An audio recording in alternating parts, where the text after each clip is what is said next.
Yo, yo, yo, yo. Las líneas que parten el mundo. Yo, el meridiano.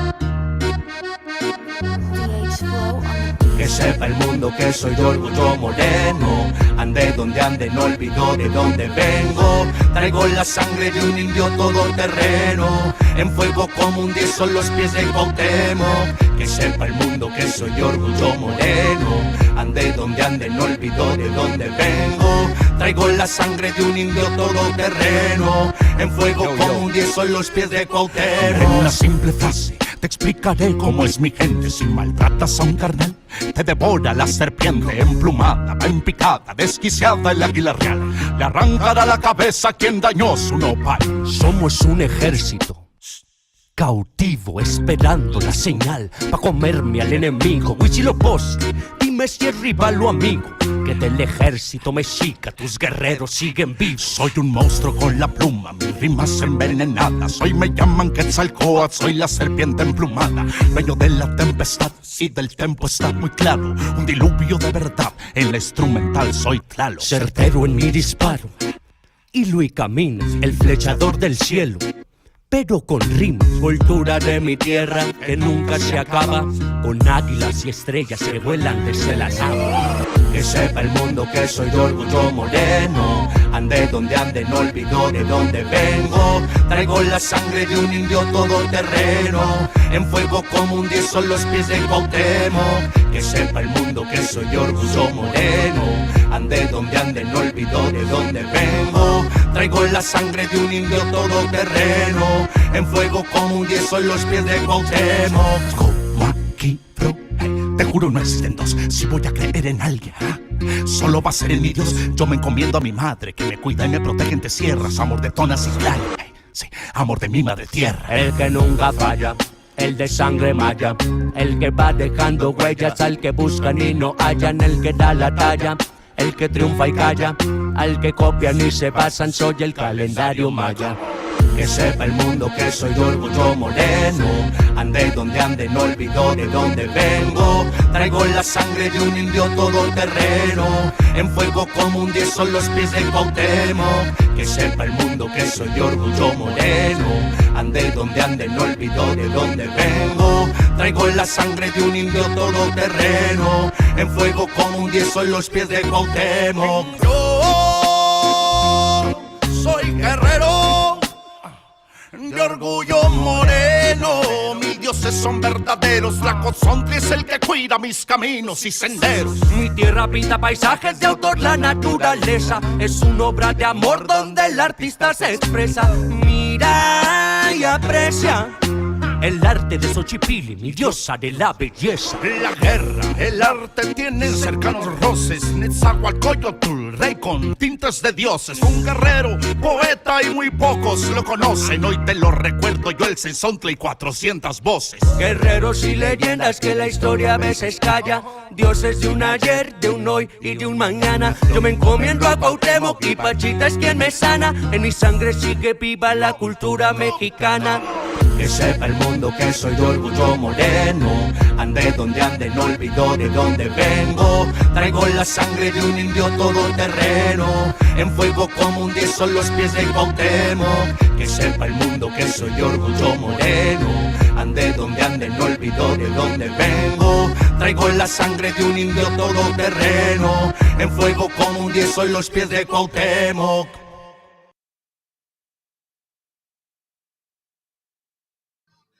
Isaiah chapter 58 and verse 1. Cry aloud, spare not, lift up thy voice like a trumpet, and show my people their transgressions, and the house of Jacob their sins.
Copyright disclaimer.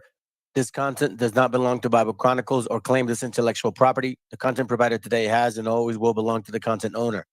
Bible Chronicles does not have any affiliation with the owner of this property. As mentioned, Bible Chronicles did not intend to make use of any material for the purpose of harvesting gain.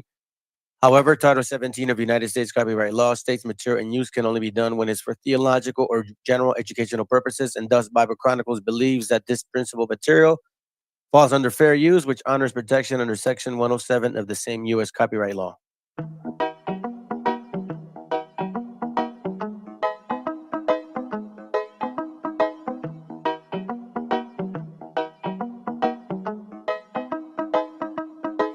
Quiero pensar, pero no puedo, no. El ruido en la ciudad está consumiendo, wow. Quieren pensar, sin ni siquiera estar al mando. Tanta publicidad subliminal te está matando. Les cuesta decidir por sí mismos cuál es su mando. Publican sonrisas con el corazón llorando. Quieren brillar, pero sin tener que valerse de tener sus ideas propias. Los veo a todos igual, solo son la réplica de la imitación de una triste copia. Obedece, la vida es un suspiro y envejeces. Te dejas distraer por estupideces y pierdes el eje. Te duele por dentro, entonces te creces, pero aceptas mucho menos de lo que mereces. ¿Y quién te ha dicho a ti que no puedes pensar sobre lo que decís, sobre cómo actuar? Lucha por ser feliz sin a nadie dañar y solo así podrás brillar. ¿Y quién te ha dicho a ti que no puedes pensar sobre lo que decís, sobre cómo actuar? Lucha por ser feliz sin a nadie dañar y solo así podrás brillar. Conserva tu juicio y tu intuición, más activos que el que lucha por lo suyo y no se rinde. Yo ya sé bien cuál es mi misión, y es contarte que el mal por su propio pie pronto se extingue. No caigas bajo su control, pues por la televisión es normal que mal lo pinten. Tú mantente firme en conexión con la fuente de creación, vivirá siempre de fin de. Dios abre los ojos, dime lo que ves. A tus propios hijos matándose por billetes. Niños mueren cada 2 por 3. Pa' unos es bendición, con otros por su causa pequen. Y yo que intento ser un ser crístico, voy bendiciendo hasta los diablos. Piensan que es cierto el mensaje típico. Dicen que invento lo del engaño, y mientras lucho contra mis errores, demonios escucho, me ofrecen soluciones. Pero sé que hay un ángel que quiere que mejore. Me dice haz un trabajo interno antes de que lo ignores, antes que otra vez llores y se llenen los mares de pena y de dolores, ya que en mi mente no caben. La paz no va en un sobre, somos algo importante. Nunca te revelaste y por eso no lo sabes. ¿Y quién te ha dicho a ti que no puedes pensar sobre lo que decís, sobre cómo actuar? Lucha por ser feliz sin a nadie dañar y solo así podrás brillar. ¿Y quién te ha dicho a ti que no puedes pensar sobre lo que decís, sobre cómo actuar? Lucha por ser feliz sin a nadie dañar y solo así podrás brillar. Me desperté tan cansado, me sentía mal herido de todo lo que he pasado. No me quita lo aprendido, por dentro me he perdonado, pero casi no me olvido.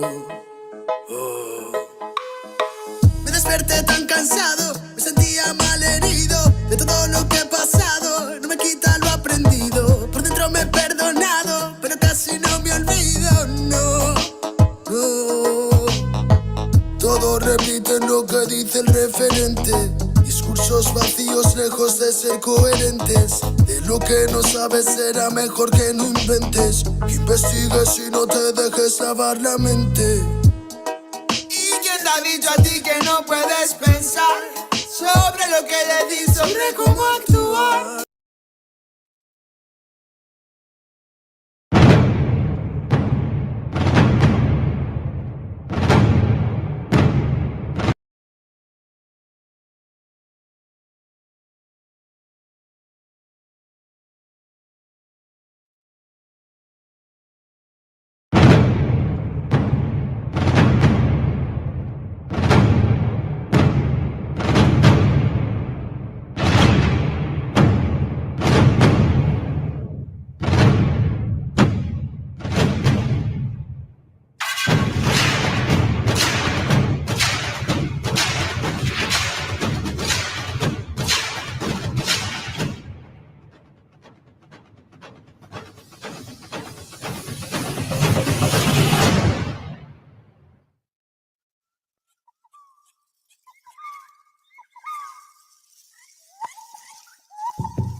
Shalom, shalom. As you can see, even after going through the links and testing, making sure that it runs smoothly, it still does a hiccup. All right, family. So again, that's why I try to do as much as I can on the back end, but it doesn't work. Anyhow, give me a second. Appreciate y'all being here. Shalom, Brick. Shalom, Vladimir. And shalom, I guess, Scattered Israelite, if you're still there. I know you were posting stuff earlier. Appreciate you guys being here. And you that'll be here later on or watch it later. Appreciate y'all checking in. All praises to the Most High for that. And obviously, man, that this channel still continues. Okay. These are the times where we have to, if you haven't already, you got to really establish your roots, man. If you guys haven't been digging deep in that dirt, getting rid of those clods, you better start now. Because there is a secret to this madness, to what we're going through. There's technically a way to do this, okay? And one of the ways that it's not being properly taught, we see it very clear. It's very blunt to those that have the ears and eyes, okay? Because we were technically given secrets, hints, through parables regarding what exactly is required in this walk. Me and a brother earlier were talking about this today, and it's considered just something unconditional. All right, I'm gonna tell you that right now. But anyhow, before I get to that point, because that's gonna be something I'm gonna mention in the end, okay? Hold on a second.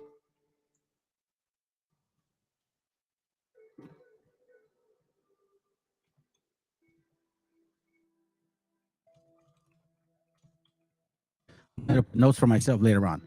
All right, so let me read that real quick. Yahusha said to call no man father, but only one father in heaven, and he's your father and the only rabbi I know walks on the water. And it's true.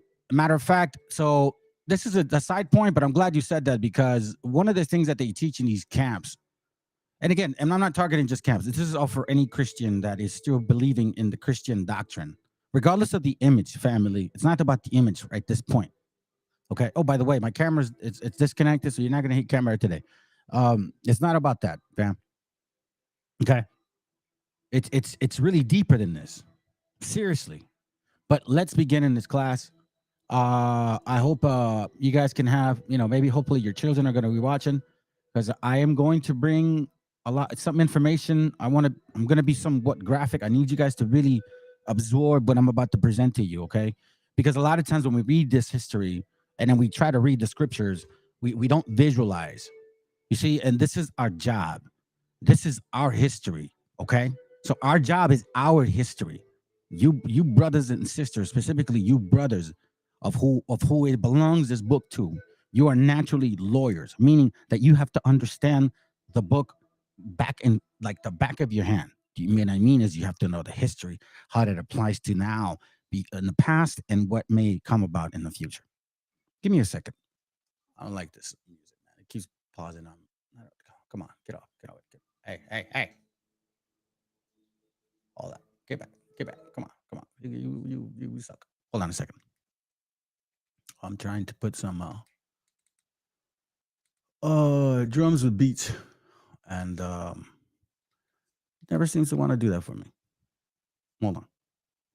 See, but it does other things, like dumbass commercials. Sorry, oops, excuse me. Didn't mean to cuss. All right, I'm gonna keep that in mind, fam. I'm gonna keep that in mind, because I'm gonna have my children also listening. Not that I never watch what I say there, but I kind of want the younger generation to start seeing these things. These are not going to be taught to us in the schools. Okay, they're not going to bring this to our attention. Never will they bring this to our attention. Hey, Shalom, Shah, I believe. All right, so let me read something to y'all real quick. Okay, so first of all, as you know, man, I have a lot of material, fam, and I don't say it in a boastful manner. What I mean is, sometimes it's difficult for me to like, what should I bring out? What point should I bring? There's a lot of material, lots of books to share with y'all. And the topic today is basically dogs of war. Okay. The topic itself should be self-explanatory. So a lot of these books have snippets of information. So I figured, you know what I'm gonna do? What I'm gonna do is I'm gonna start limiting the books that I'm taking out, right?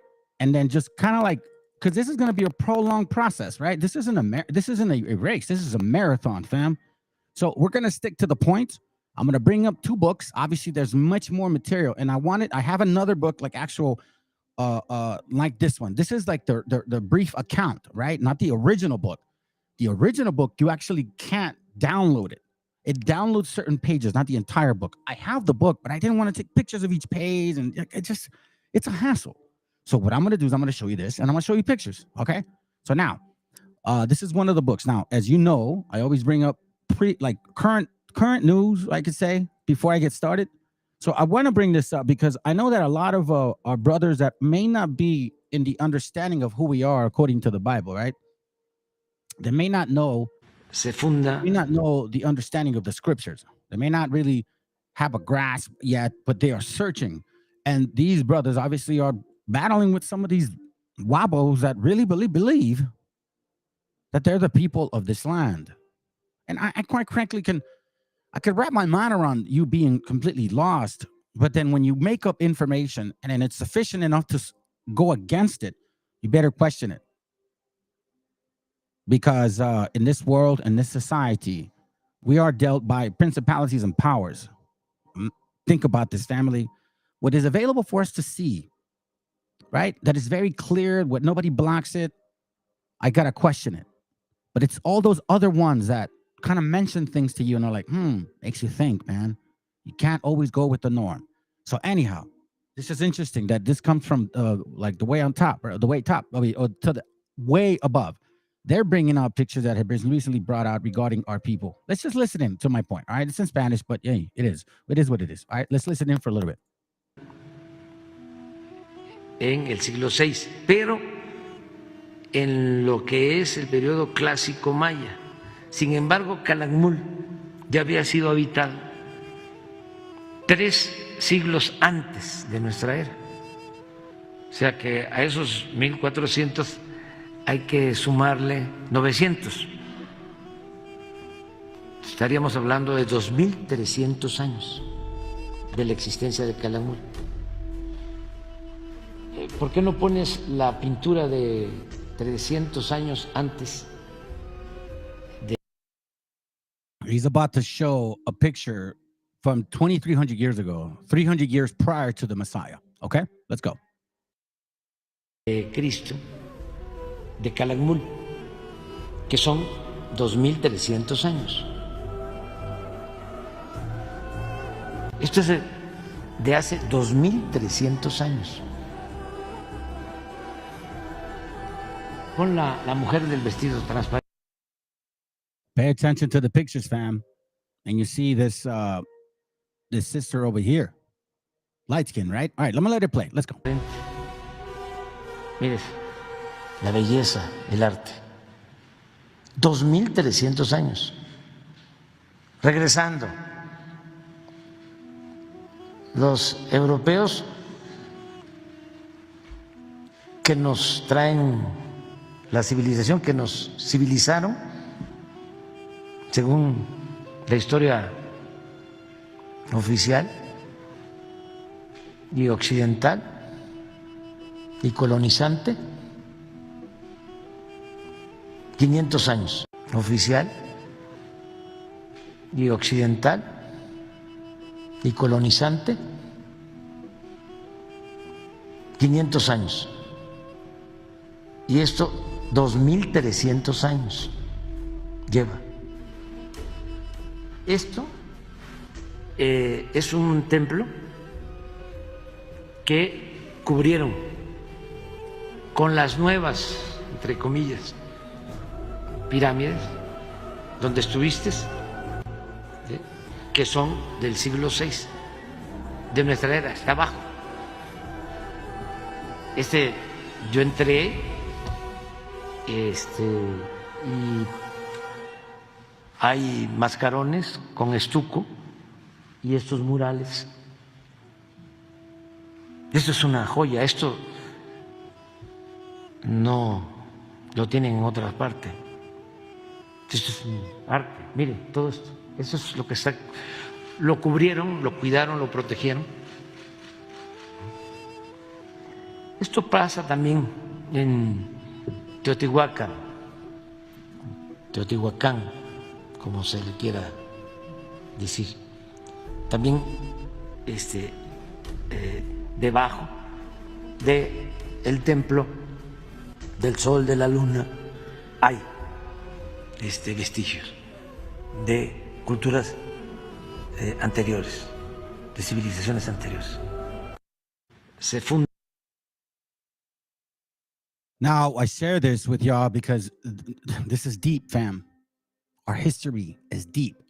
So now, look, what I want to make sure that you guys understand is that unfortunately, when you lose your history and you go back to it, there is a part of the history that's going to be very painful, fam.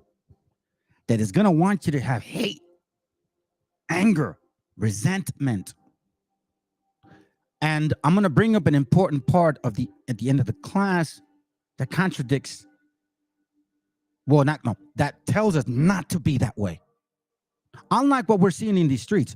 So what I'm trying to do is I'm washing away all of my bad habits as I'm understanding more of the scriptures, because we're ready to hit the street. We're almost ready to hit the streets, fam.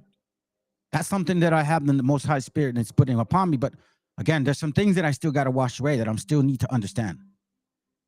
Oh, hey, shalom, Mesh. Hey, by the way, I never got your text, bro. Okay, just giving you a heads up. Let me read that. His previous Secretary of State, which he just let go to run next election, said the same to fool Kennedy, that we had knew the cycle of the earth 1,000 years prior to the Galileo, Europe in dark, man. All praises, bro. And matter of fact, when I was looking for some material, Mexica, I was hoping that you would have reached out, because I was looking for some stuff in Spanish, man. I'm having a hard time finding these materials in Spanish, and I have some names of books that you might be able to help me. But anyways, that's another point. All right. With that all said, so there's a particular part of our history that we have to learn and experience, and it's going to be painful, family, and it's going to hurt. And man, it's called bitter wisdom. Okay. And our people did go through this. All right. This is no joke.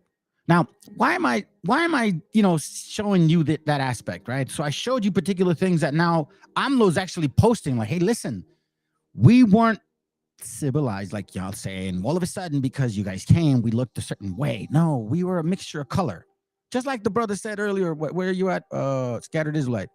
The original Hebrews, Jews looked like white people, some tannish skin color, some were dark skin. I mean, I don't know about white people exactly, but I know what you mean in regards to the referencing of color. Okay, where I am a believer on that. I am a true believer on that. All right. So now I'm going to tell you something. This the other day came to me. Somebody was basically calling us, Mongolians, right? And I'm sitting and I'm talking to my wife about it. And I'm quite frankly, I'm going to tell you this, family. I can't sit here and tell you or them, yeah, you're right, they're Mongolians, because they may look a little bit more on the Asian side. Because you want to know something, fam? They were here. And they went through the curses here. So I'm not going to say, oh, because you look like that, you're not our people. No, man, the Spirit's going to bear witness. And Lord willing that they are. Because I can't imagine having to go through that. Of what we're going to see. The horror that we experience. So anyways, bringing this whole thing about the way we look like, right? So now I want to show you this. This really didn't really surprise me. But as you can see, there's an agenda, family. And I'm going to tell you something. Now, I don't know how much trouble I can get for saying this. But I found enough documentation to where this is going to lead me into really seeing that and we talked about this masonry and all that stuff, right? But I have an angle that has given me the window to see a particular group called the Boulets and masonry and fully involved. So now, I find it interesting. The reason I say that, because look at what the people in Egypt are dealing with. Now they got to do videos to push back on these particular tribes. You see, like, the thing about this class today, family, you're going to see that these two heads that I've been talking about, they're going to be very clear in our face. This is what I was saying earlier. Like I have a lot of material, but I can't squeeze it in. So I have a book that supports what I'm saying, but I'm not going to bring that in today. I'm going to bring other material that'll help us understand. So let's continue with this walk, because this is a slicing and dicing. This is a systematic destruction of a doctrine. I am going to slowly sever this ignorance. And again, I'm going to do it with love. And y'all know what I mean by that word. With the scriptures. Listen to these guys.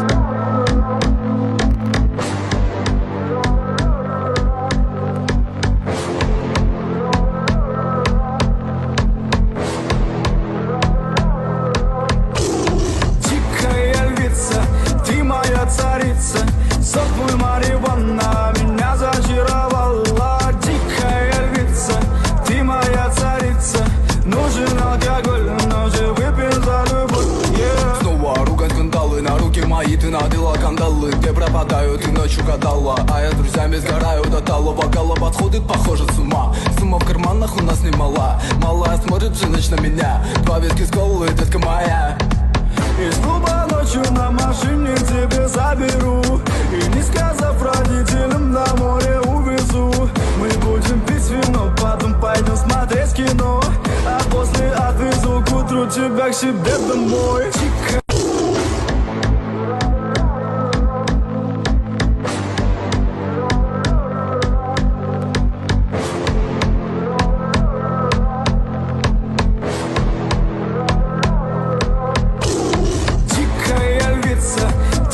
Царица, сок твой марихуана меня зачаровала. Дикая львица, ты моя царица. Нужен алкоголь, но же выпьем за любовь.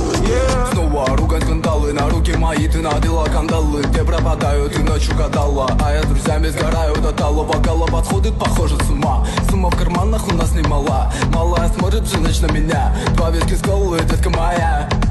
Из клуба ночью на машине тебе заберу. И не сказав родителям, на море увезу. Мы будем пить вино, потом пойдем смотреть кино. А после отвезу к утру тебя к себе домой.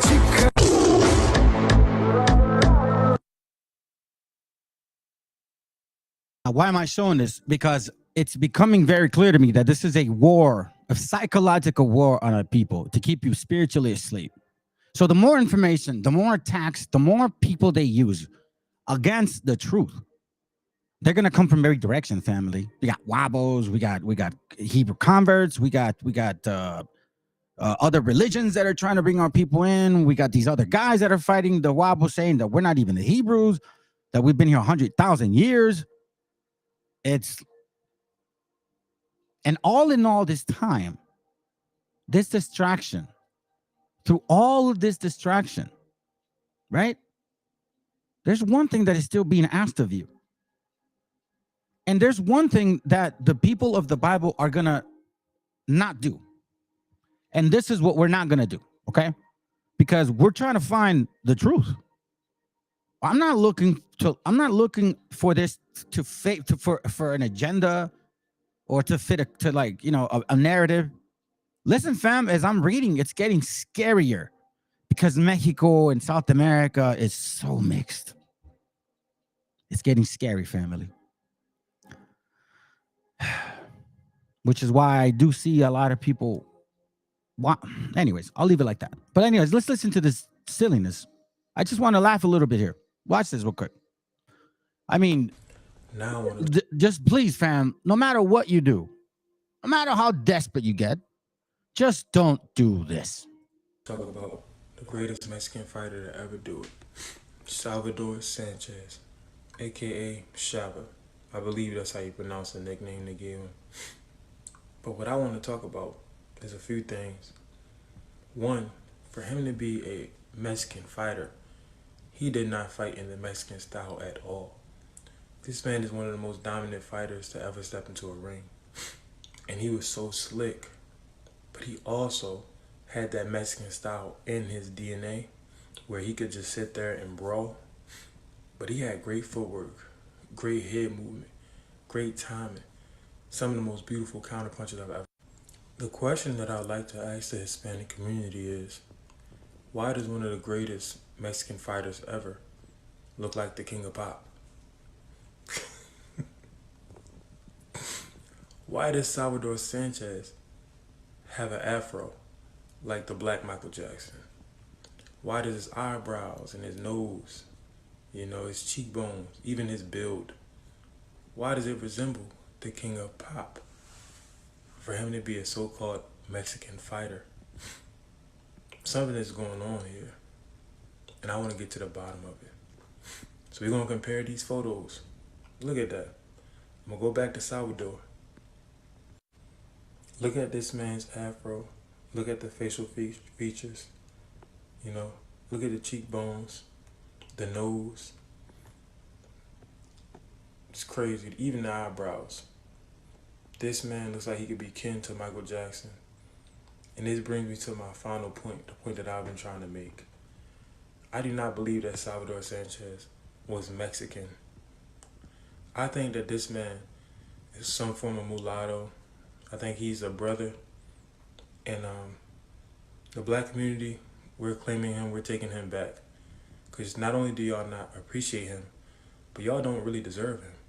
All your other great champions, like Jesus Chavez, people like that, Canelo, what's the other one? Oh, Marquez.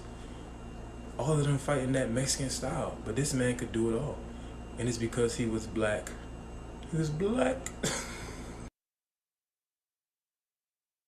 Please, family, don't ever do that. And I look at the messages and they're like, dude, anyhow, it's getting crazy. But you see, this is war for your heritage, for you, no matter what. Because listen, family, first of all, I'm thankful. I'm going to be real with y'all. I'm thankful. Hey, shalom, Salome, shalom, Julio. I'm thankful that this is happening.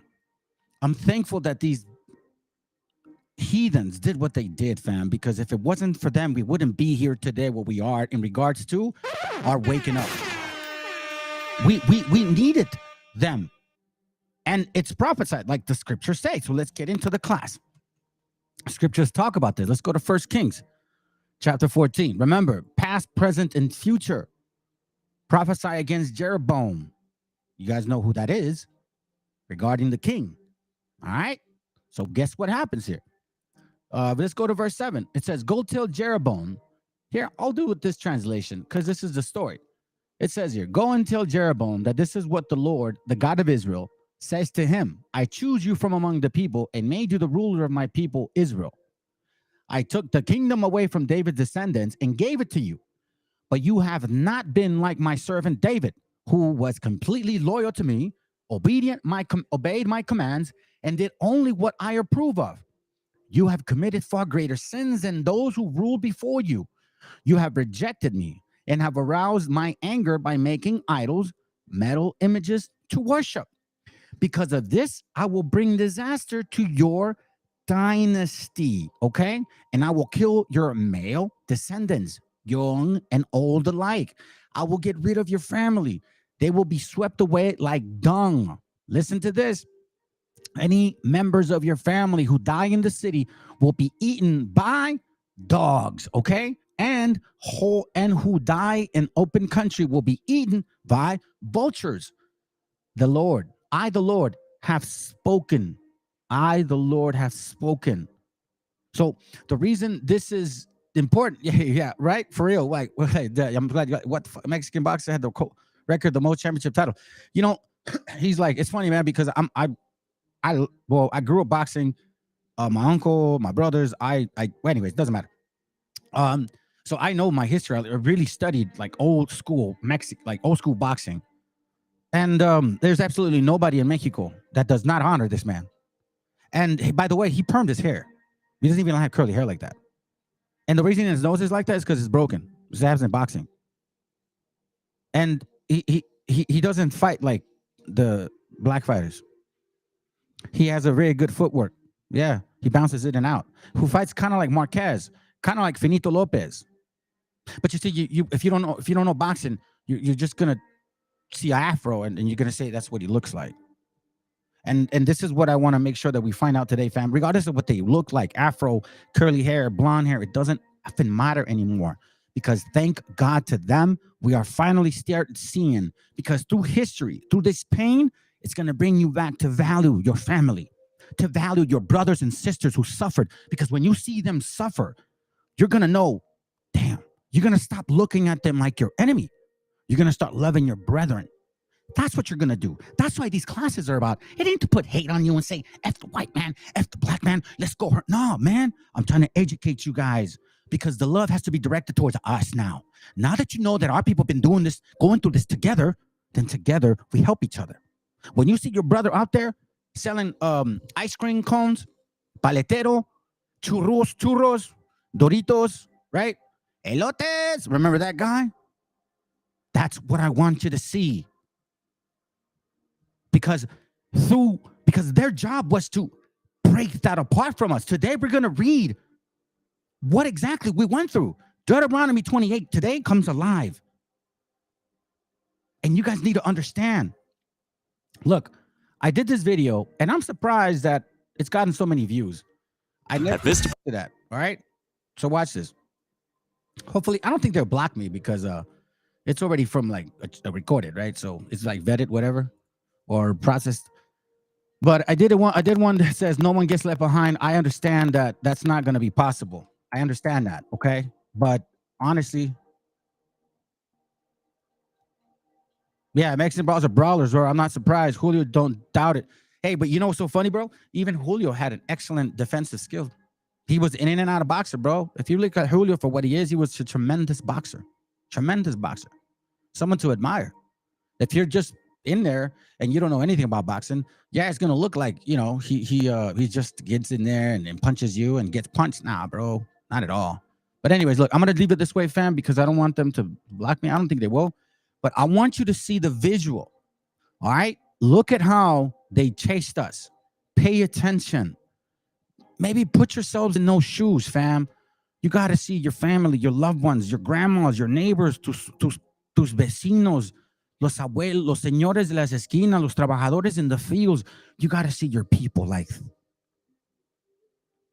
your brother, or else we'll never get it. So you see, pain is the best teacher. And the father cried by seeing us in pain. But he's like, you are a hard-headed child, okay, Jacob? You're a hard-headed child. So what I'm going to do is I'm going to spank your ass. And it hurts me to see you get hurt. But Lord willing, you come back to me. Just like the two sons, the one that left. Let's go.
recordings just got better. So I want to make sure that you guys understand what that looks like. I had to move it because they were going to block me for some reason, even though it's my video. YouTube, that's my video, which you approved. Y'all are dumb. Stop messing with me, man. Go mess with somebody that actually is confusing you. Maybe that's what you want. But anyways, family, this is what it means by it. Any member of your family will die in the city and die in the city will be eaten by dogs.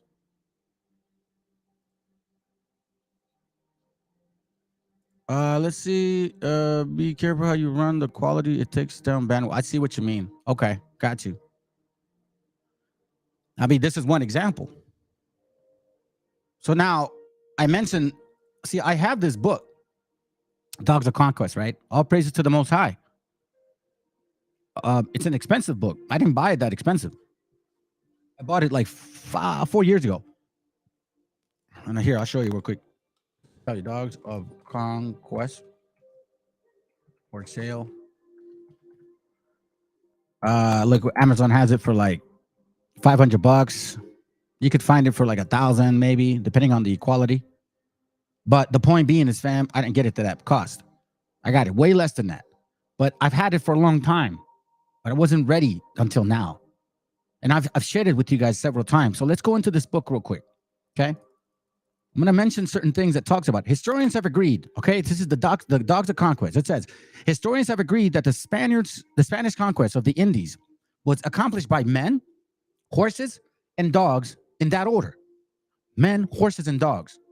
The men had inspired hundreds of books. The horses, a few. The dogs, none until now. So this is a history that is being, like, for example, we always hear like, oh, our people were fed alligators. Yeah. Look at these guys here. These dogs were very well protected. They had armor and everything. This is not something to overlook, fam. When we talk about our people being fed to dogs, they're not lying.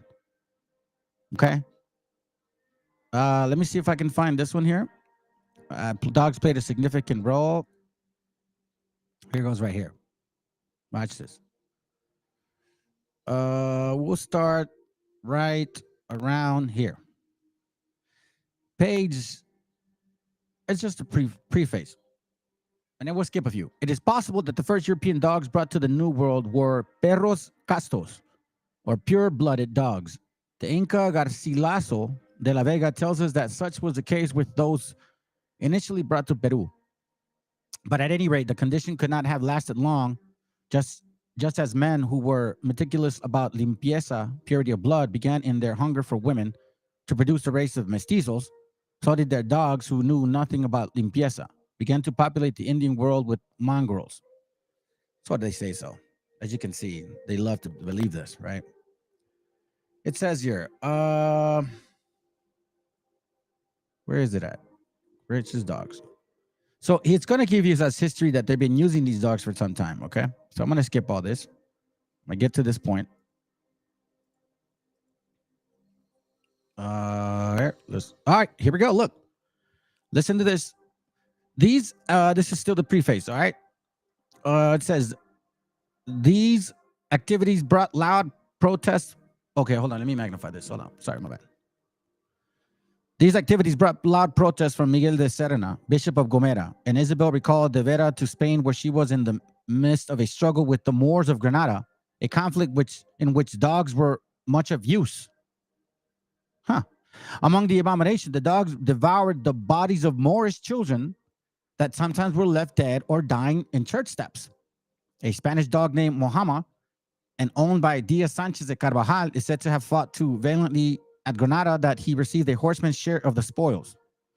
The use of dogs in the subjugation and dispersal of the Moors was effective training for a number of men who were to employ dogs in the subsequent conquest of the New World. So we see the constant use of dogs. Nothing new under the sun, fam. Right? You see all over this book, it talks about on their first voyage, they were talking about native dogs and how they look like, right? But when you talk about here, let's see where we go at. This attack presents the first occasion where dogs used against natives, okay? This is talking about an attack in 1494. You guys can definitely get access to this. This is from archive.org. Okay. I would really highly suggest to read the book. It really goes into horrific detail, right? Pictures like this. Remember the video of our sister. You don't see the actual biting. But I mean, for God's sakes, bro, like, I mean, look.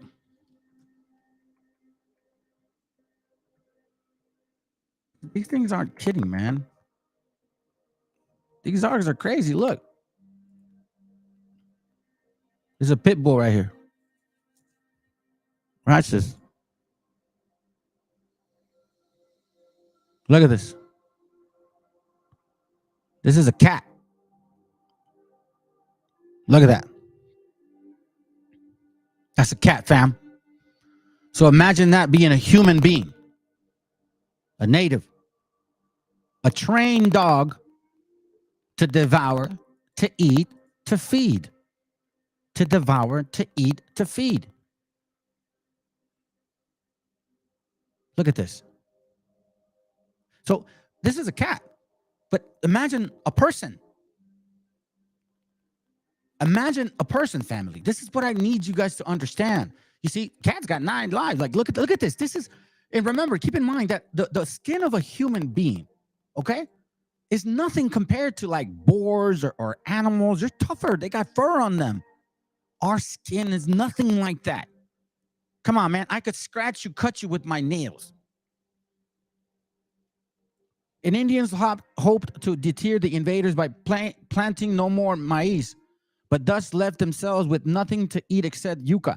And the Spaniards, too, were soon starving. In the ensuing periods of great hunger, the Christians ate all the animals they could catch, using dogs for the hunt. Then, after eating all the native dogs available, they ungratefully rewarded their own dogs by eating them as well. It's crazy.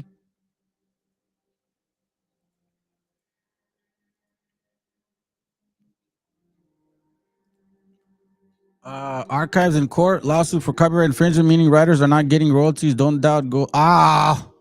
Damn. Well, you better start downloading them. Check it out.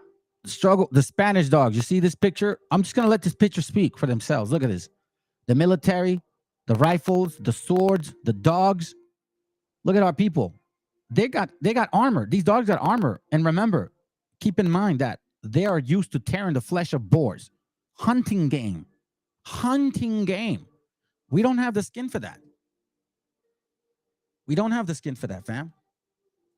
All right. So now when we go to this particular book, The Devastation of the Indies, a brief account, right? Page 43. Let's start here. It says, on those islands, the Spaniards perpetrated the same acts of aggression against the Indians and the wicked deeds described above, adding to them many outstanding cruelties, massacres, and burnings of the people, and executing them by flinging them to fierce dogs, torturing and oppressing the survivors, condemning them to the hard labor of mines, thus erecting them from the earth, despoiling the land of those unfortunate and innocent people.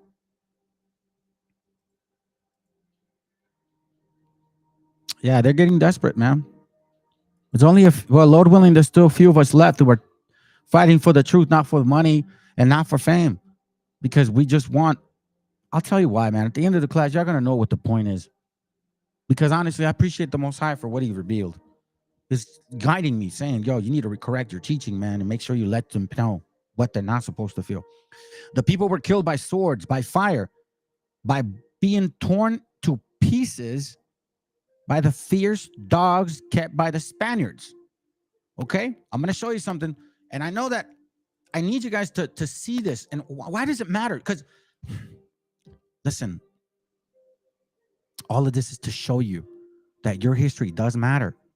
And the love that you're supposed to have for your brethren should supersede any hate that you have towards them for what they've done to you. Because they've done this to us together. People that are not part of our people. And they've gotten away with it. And we're just walking over it like nothing. Watch this. I'm gonna show you guys something. You guys think that this stuff is, is not real? You'll see. You'll see right now. Watch this. I try to show you like examples of look at this. This is from a movie called Amores Perros, right? This is from a movie called Amores Perros, but check it. I seen this in my life, like when I was in Guadalajara. Check it.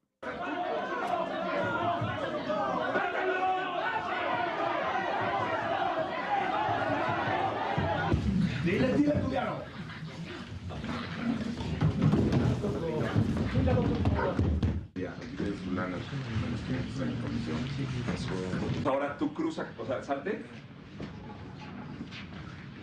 Y ahí lo dejas el perro ahí. Ahí lo dejas. Órale.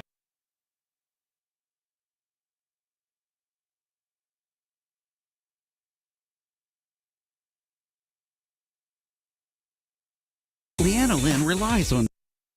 I was looking for one of those scenes, but I guess they don't want to show us the scenes.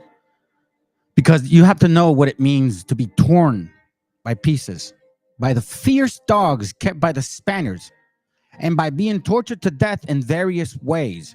So, like, for example, matter of fact, I have a great example. Fam.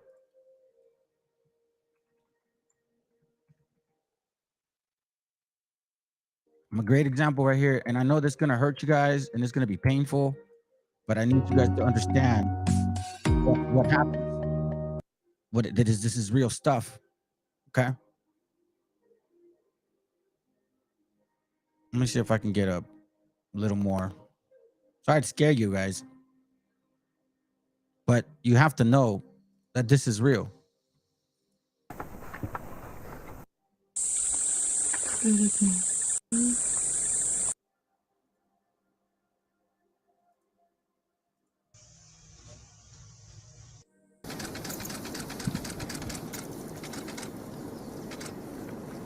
Look at that.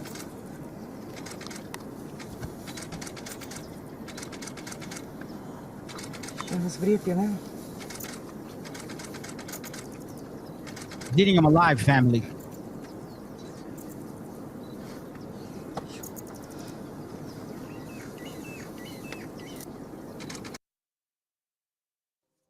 The hyena is ripping the entrails of this animal.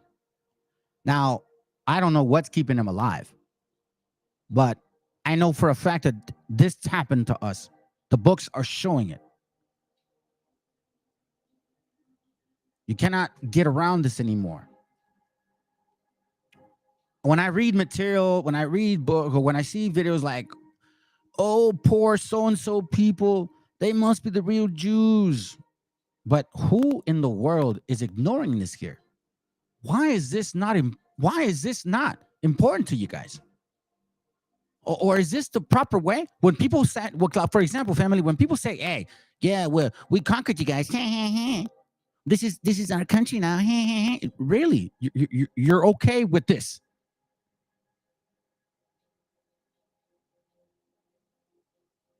This is completely fine. Let's read this here. Page 11. They could track down natives, distinguishing their trails from those of Christians, and could uncover their hiding places and ambushes. Furthermore, these dogs could, in the end, slaughter their prey. Las Casas wrote that when the Indians saw themselves being destroyed by such inhumane means, trampled by horses, lanced, slashed by swords, burned alive, and devoured by dogs, they simply agreed to submit to any fate so long as they could avoid eradication. Trained dogs were unleashed and sported 8 Indians as if they were hogs. Las Casas, here goes right here. Las Casas cites that admiral as having said that 300 men and 20 to 30 horses, aided by the dogs they had brought with them, were sufficient to keep the Indians peaceful. Because a Spaniard was as secure with 1 dog as if he had to 100 soldiers. Evidence that dogs accompanied him on this journey is to be found in a statement by two mariners that while walking along a shore of island in Cubagua, their dog chased peculiar man-like creatures in the sea. There were which they customarily dwelt. Probably seals. Just fat people rolling on the ground. Look at this right here.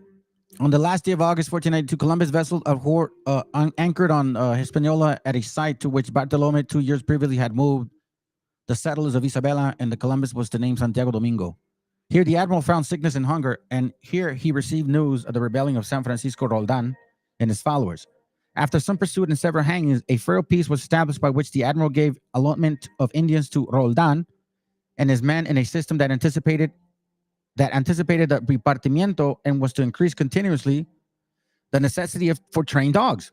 It provided that Indians worked the lands like serf for the benefit of their Spanish masters. What's up, bro? It was scientifically proven how our people extermination during European invasion affected the global climate. Damn, bro.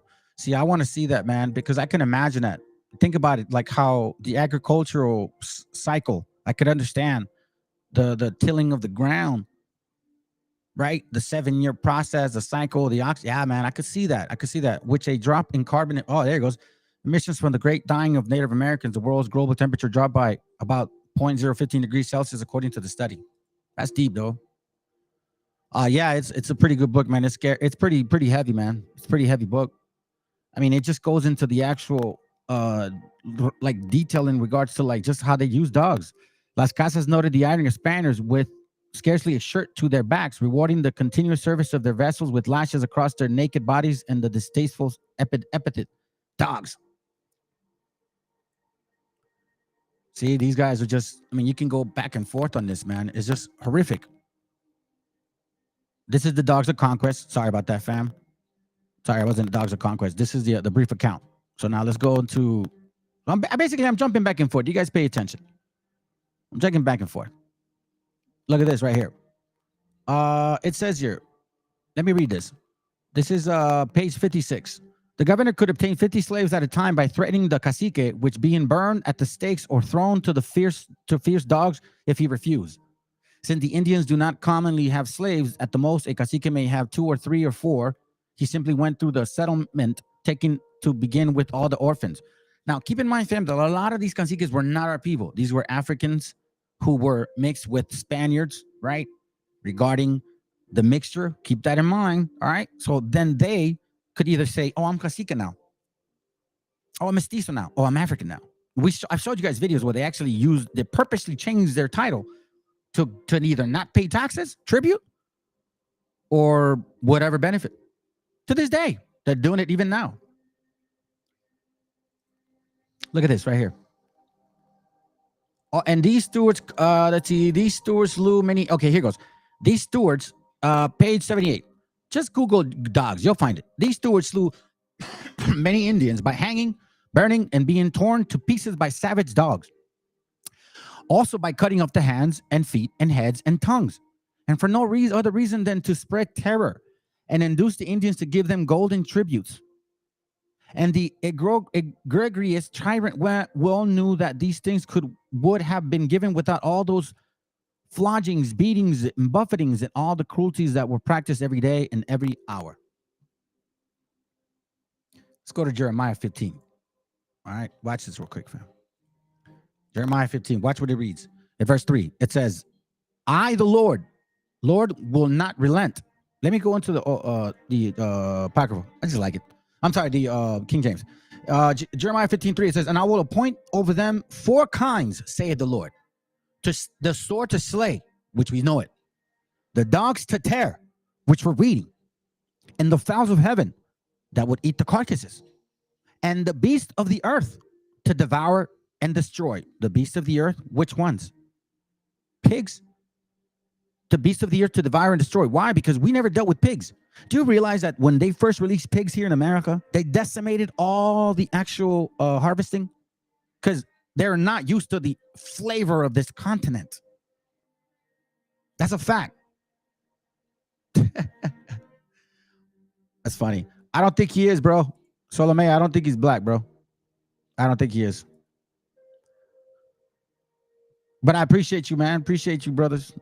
It's just, and the reason why, Michelle, is because we got few people from black Hebrew converts coming here bugging us.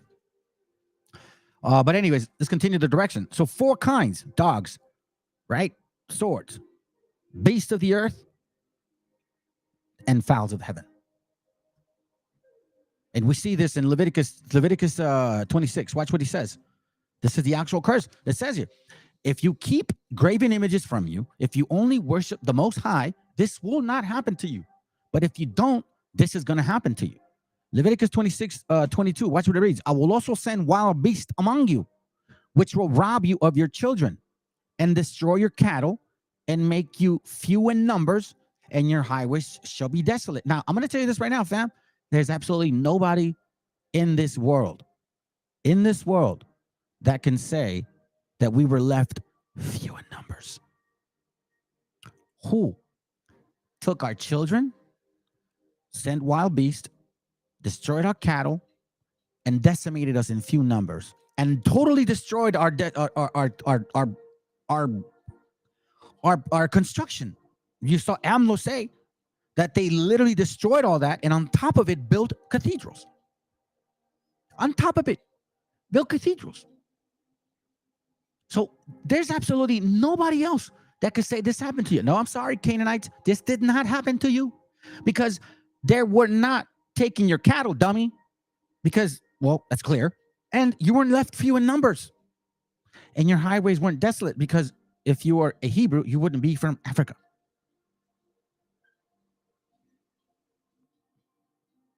At all. Deuteronomy 28. Watch this.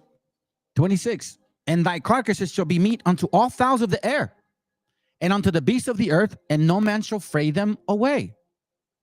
And we read right here, carcasses. Yeah, I'll look at it. I'll look it up. Let's do carcasses. Carcasses. Is that how you spell it? I think that you do. Oh, man. I guess that's not how you spell it. Hold up. Carcass. I think that's how you spell it, but there's no S. And sorry, fam. I was not a winner of a spelling bee contest. Anyways, as you can see, your carcasses. I mean, there's material that obviously when you're being eaten in pieces, bro, you're gonna be left in the streets like that. There's no joke. Look, page 70. All the remaining Indians were slain with pikes and swords, and were thrown to the savage dogs, which tore them to pieces and devoured them.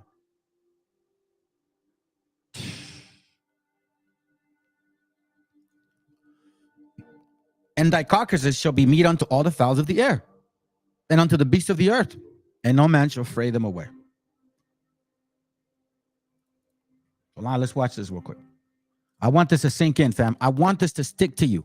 We're gonna watch this video. It's about, wait, hold on. Is it? That's not the video.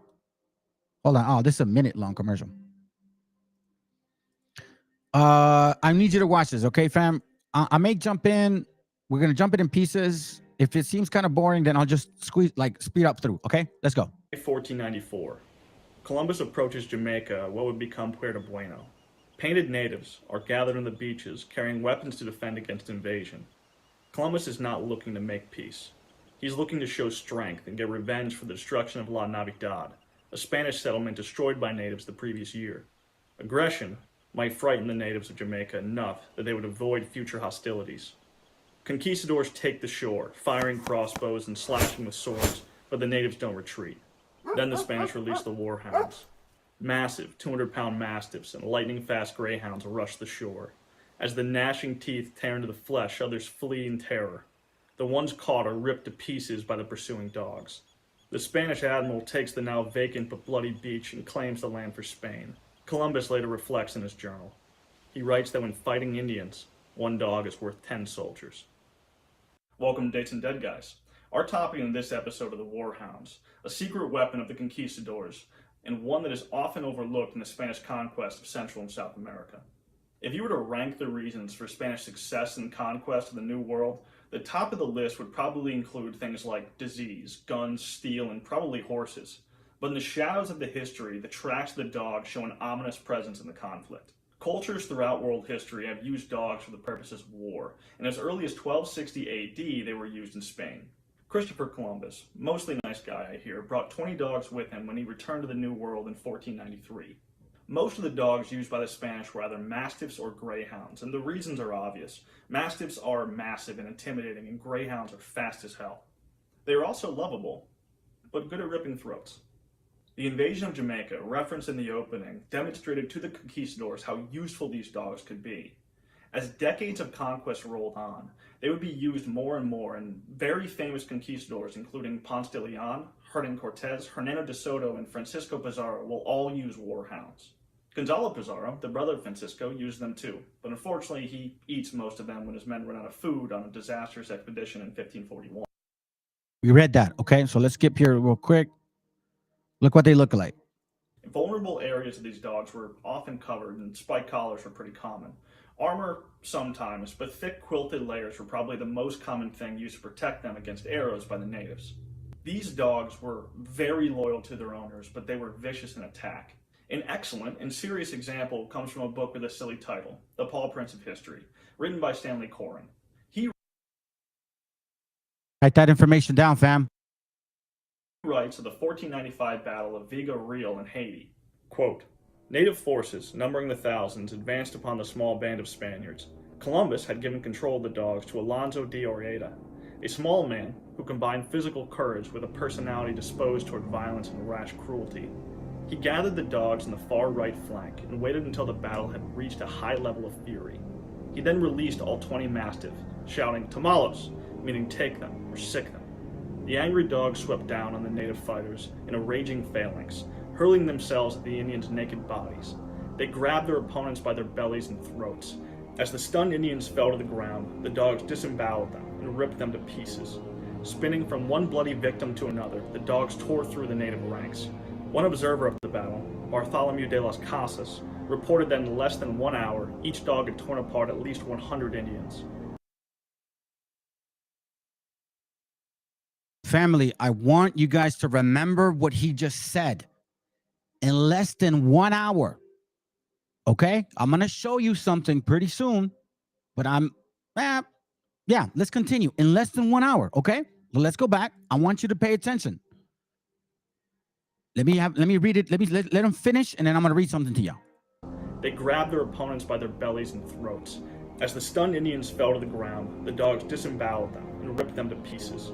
Spinning from one bloody victim to another, the dogs tore through the native ranks. One observer of the battle, Bartholomew de las Casas, reported that in less than 1 hour, each dog had torn apart at least 100 Indians. Recognizing that his readers might find this difficult to believe, de las Casas explained that the animals had originally been trained to hunt for wild game. In comparison, they found the skin of their naked human opponents was far easier to tear apart than the hides of deers or boar. Furthermore, the dogs had now developed a taste for human flesh." End quote.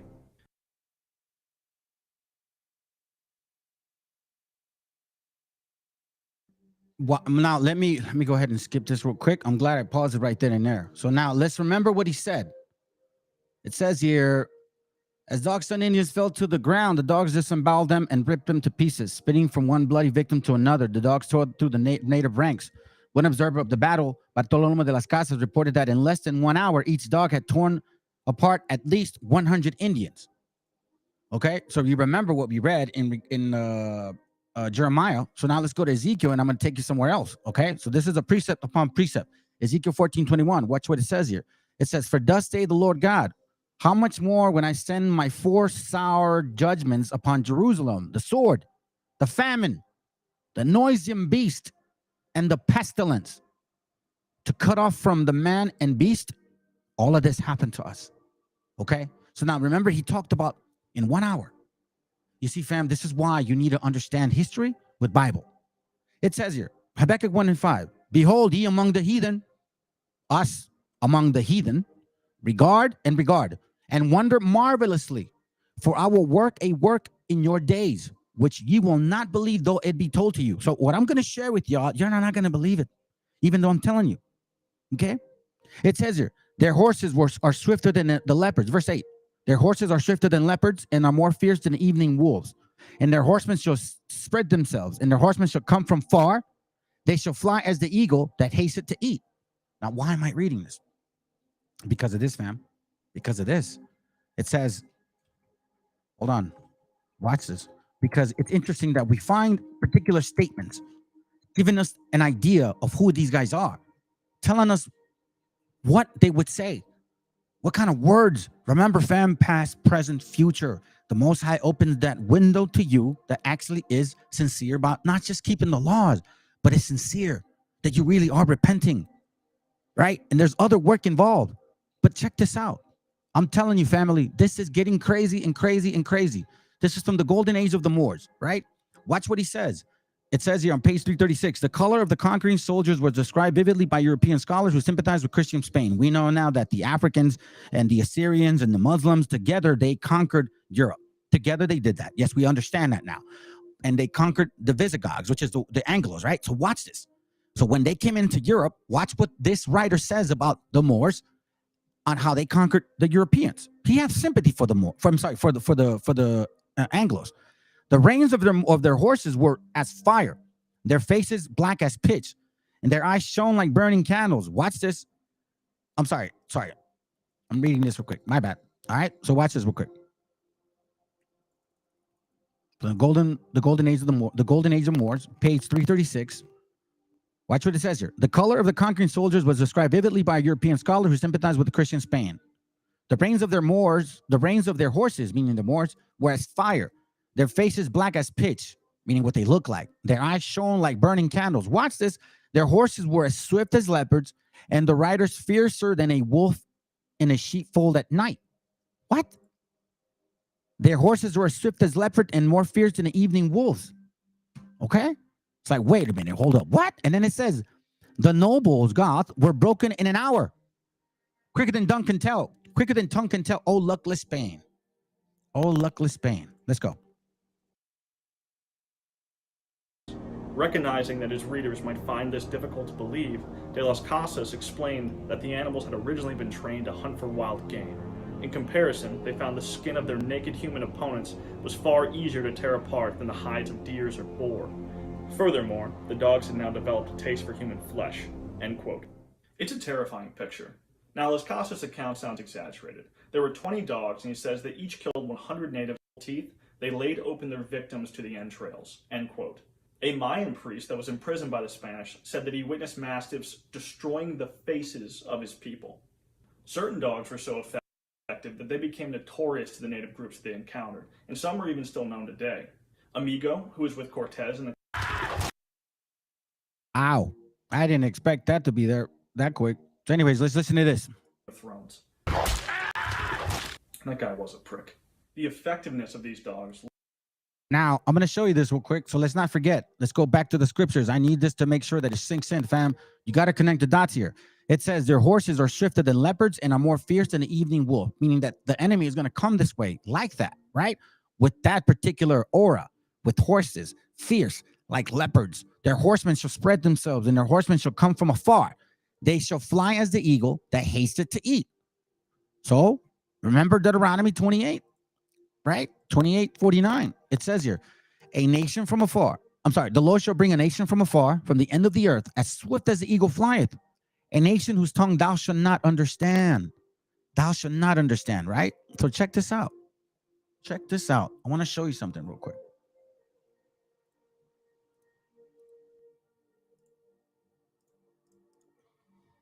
What's this? What's this, fam? The two-headed eagle. And we know that scripture talks about the two-headed eagle.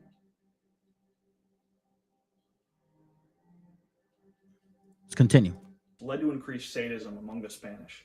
They took up a practice called La Monteria Infernal, or hellish hunting, but it's also called dogging. The Spanish would capture the chiefs, or the high-ranking officials of a native group, and in front of their tribe set the dogs on them, and they would tear them to shreds. Fear of being dogged led many natives to submit to the Spanish without even a fight.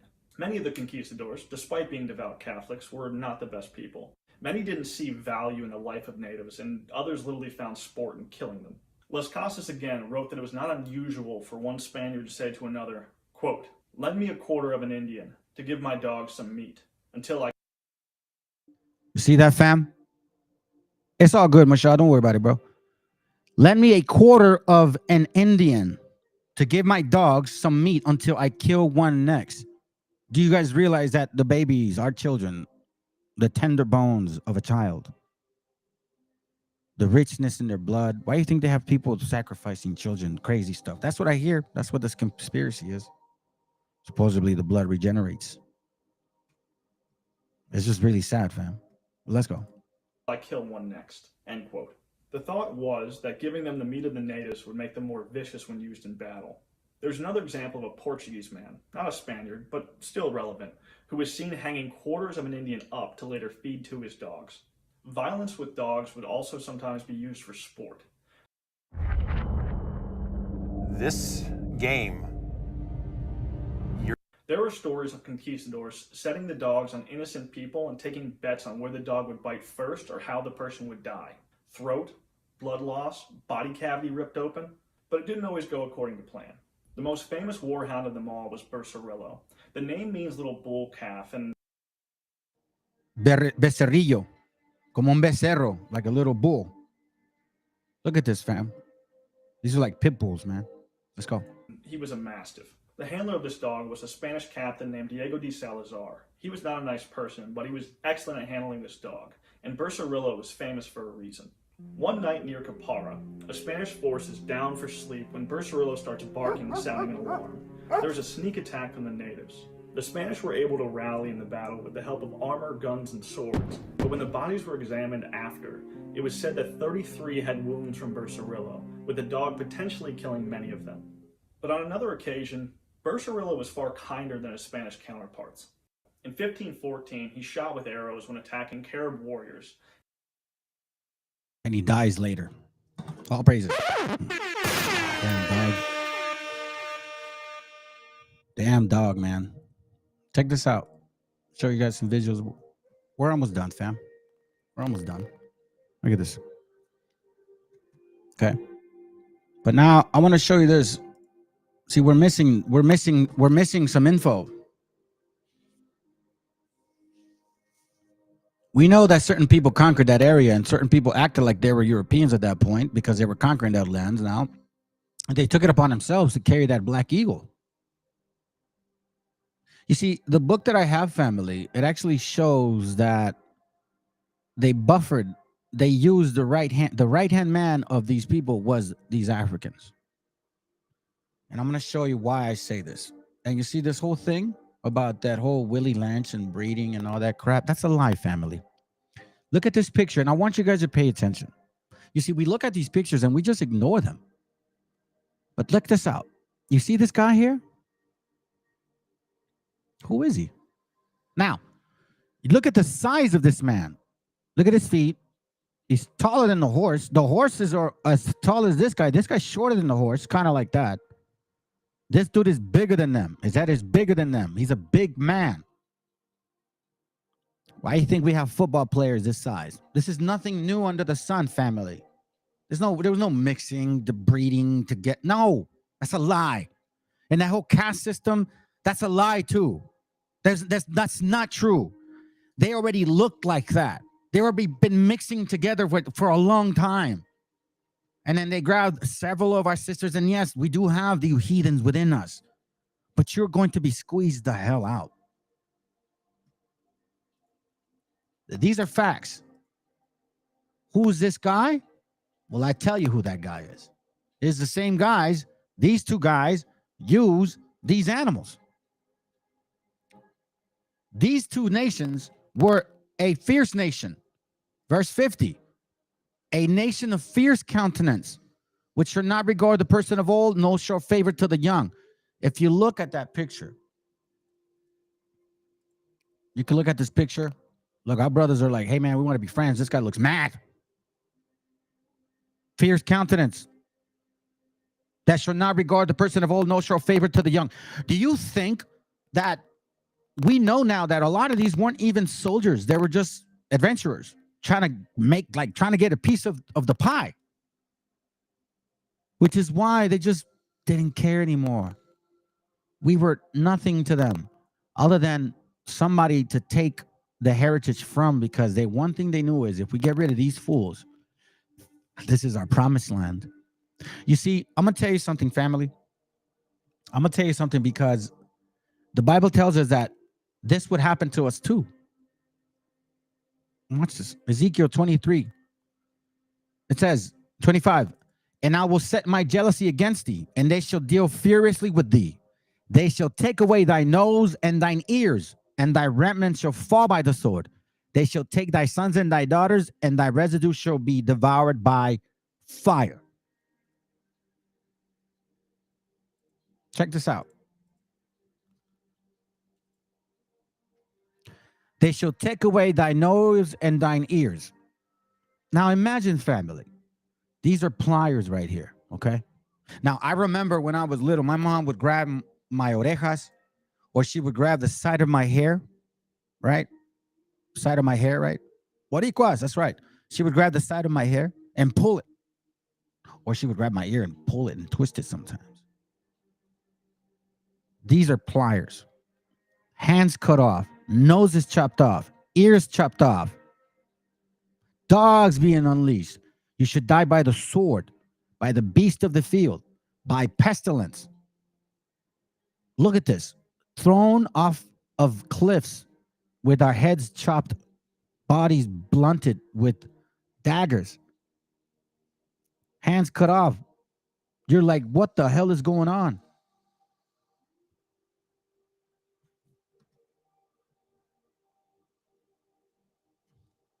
You start wondering, man, like, what was it that bad? Did we really sin against the Most High that bad? Yeah, man. And this is the bitter wisdom that I'm talking about. Look, page 13. Francisco de Bodilla eagerly used dogs as instruments of his policy. Yet to be effective, the dogs had to be well fed. To a great extent, the conquerors and settlers permitted their dogs to forage for their own food. In Europe, dogs had been scavengers. Let me skip. When hunting dogs in the Indies, like those in Spain, were permitted to eat that part of the catch that their masters found unpalatable. They roamed the country too, eating what they captured, until they began to seriously deplete the land of its edible stock, both domestic and wild. You see that? And the beast of the field would devour your cattle. You are the people. Now I'm going to show you something. I had another scripture in mind, but let me see if I can remember it. But I'm going to show you this real quick. We're almost done. Revelation 6, verse 8. It says, and I looked, and behold, a pale horse, and his name that sat on him was Death, and hell followed with him. And power was given to them over the fourth part of the earth, to kill with the sword, with hunger, with death, and with the beast of the earth. So who benefited from all this? Who benefited from all this? Here, I'm going to show you this real quick. I'm only going to show you a portion of this. And then, give me a second.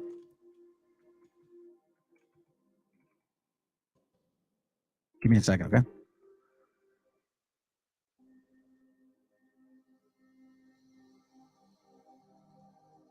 Where you at? Is this it? Oh, now we can't find it.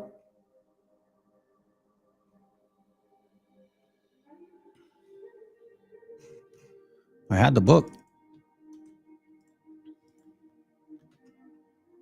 Give me a second, fam.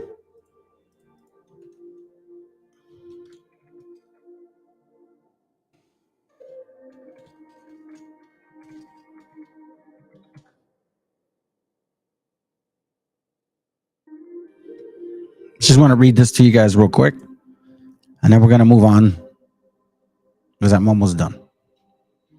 There is one page I want to show you guys, and I wanted to wait for it later, but I'm going to show you. The notes are in there, and maybe the Most High is just putting it in my spirit. Okay. Where you at? Look up. Okay. Here goes right here. Give me a second. Here goes right here. See, this is what I mean. You are not being relevant to these people. Okay?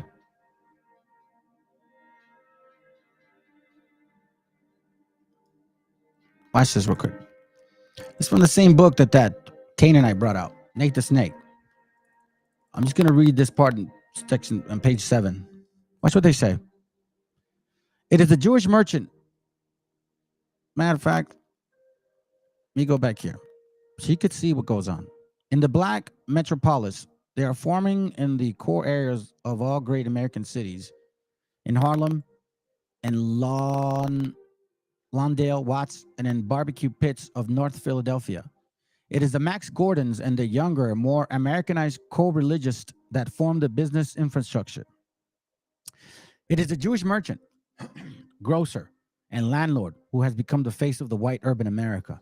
Mr. Charlie has been metamorphosed into Goldberg, and Goldberg has eclipsed that other older, perhaps equally unreal image of the Jew, so poignantly depicted in the Negro spiritual, the Jew who, like the Negro, suffered bonds of cruel slavery. But the refrain along with the beat has been changed. You see this book, and all they talk about is the similarity between them. Between them, not you. No way, shape, or form are you ever mentioned in this book of your sufferings, of the slaughter. No, that is absolutely not curses of Deuteronomy 28. They're not. That's just manifest destiny. That's the Monroe Doctrine. This is this right here. Mr. President, Vladimir Putin may be a liar and a demagogue, but it is hypocritical for the United States to insist that we, as a nation, do not accept the principle of spheres of influence.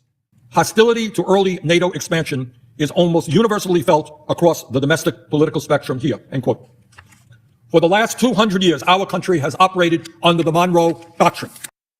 The last 200 years, you guys have operated under this doctrine. And you know what nation of people I'm talking about? Yeah, you too. Okay? You white and black Europeans. All right? I'm talking to you guys. All right? Let's continue.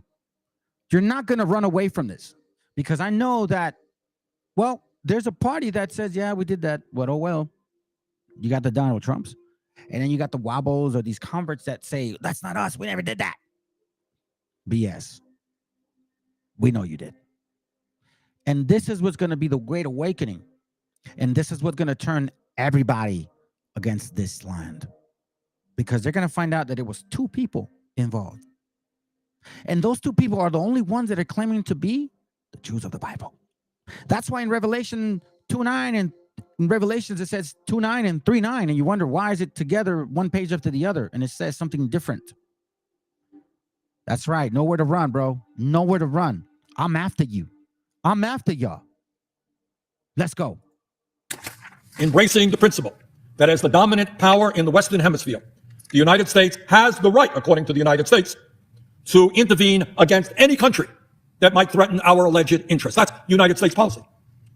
And under this doctrine, the United States has undermined and overthrown at least a dozen countries throughout Latin America, Central America, and the Caribbean. As many might recall, in 1962, we came to the brink of nuclear war with the Soviet Union. Now, why was that? Why did we almost come to the brink of nuclear war with the Soviet Union? Well, we did that in response to the placement of Soviet missiles in Cuba 90 miles from our shore. And the Kennedy administration saw that as an unacceptable threat to national security. We said it is unacceptable for a hostile country to have a significant military presence 90 miles away from our shore. And let us be clear. The Monroe Doctrine is not ancient history. As recently as 2018, Donald Trump's Secretary of State Rex Tillerson called the Monroe Doctrine, quote, as relevant today as it was the day it was written, end quote. You see that? As relevant today as it was when it first created. You see this manifest destiny, this sphere of influence. So let's not forget, family, that together these nations, right? Matter of fact, I have this book, right? And I'm going to bring it in my other classes, but it talks about how the first conquistadors, Actually, no, I think it shows it here. The first conquistadors were African looking. But as time went on in the 17th, 1800s, they got lighter. And we forgot what they really looked like. And that's the trickery. And I know that masonry has a lot to do with this. There's 30-degree masons, you boule, mother.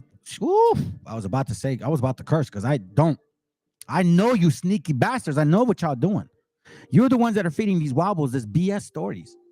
And you're the one that's giving Curimero all this BS angle. And guess what? We found out where you are, Curimeo. Thank you, brother. We'll be there soon. Let's continue this. This is exactly what it's talking about. 2019, 2018, 2021, 2023. Let's go. 1911, en México, una invasión. 1911, en México, una invasión. 1912, marines norteamericanos invaden Nicaragua, querido compañero, y dieron comienzo a la ocupación que se mantendría casi continua hasta 1933. Los echó Augusto César Andino y el pueblo nicaragüense. 1914, México. 1915, Haití. 1916, República Dominicana. 1918, Panamá. 1924, Honduras. 1925, Panamá. 1926, Nicaragua. 1927, Nicaragua. 1930, República Dominicana. Family, let's not forget. Let's not forget that he's naming these years. All right, let me put it on mute. Hold on. Watch this. I'm gonna put it on mute. And every year, 1911 in Mexico invasion, right? The excuse that supposedly Pancho Villa invaded them. That's where it all started, right? And then 1917, the fumigation of our people. Who was in power then? Who was not in slavery anymore? Suckers, 1865 happened a long time ago. And you guys already had representation in politics. Those laws that were being passed, we weren't voting on them. Matter of fact, white and black folks been the voting parties the whole entire time. We are a very small percentage. So who is voting for these things to happen? Who is actually sitting by the manifested Monroe Doctrine, the sphere of influence? It is two nations, just like you said, Meshi. Two nations of people. Y'all tag team this thing. But this time, it's over. You see, before, we came in peace. This time, I'm going to remind you guys of this. You reminded me, Meshi, because now, the Most High, listen to this. This is from American Holocaust. This is the spirit that they're messing with. And I'm glad that you think we got to be like Africans to be like great Salvador Sanchez or Chavez. Y'all don't know our history, especially mine. It says here, unlike most of the Caribbean people, the Spanish encountered the inhabitants of Mexico had a good deal of experience with warfare. To be sure, Aztec warriors were Mexica warriors were trained in highly individualistic fighting techniques, since the aim of battle was not to kill masses of the enemy, but rather to capture and bring back a single worthy opponent to be sacrificed at the following years of ceremonies of fertility. I'm gonna tell you guys something, fam. I never liked jumping people, man. I always wanted one-on-one because I wanted to make sure that there was no excuses. Still, those fighting skills were formidable, and when combined with Aztec and Norman's numerical advantages, they were more than a match for any invading army of Europe. As the Europeans' interlopers' own accounts make clear, individual Indian warriors repeatedly showed themselves equal or more of any among the Spanish militia. The story of one Aztec soldier, Mexica soldier, who in hand-to-hand combat fought off a handful of Spanish horsemen.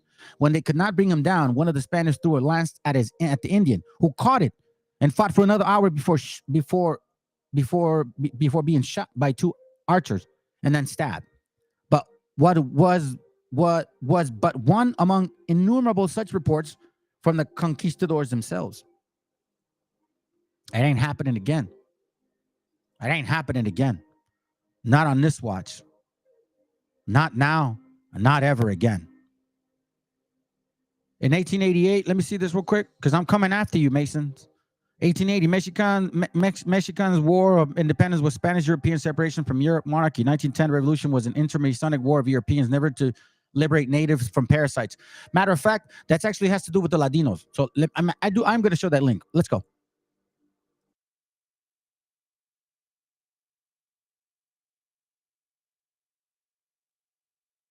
Norteamericanos invaden Nicaragua. I'm just letting it go. y dieron comienzo a la ocupación que se mantendría casi continua hasta 1933.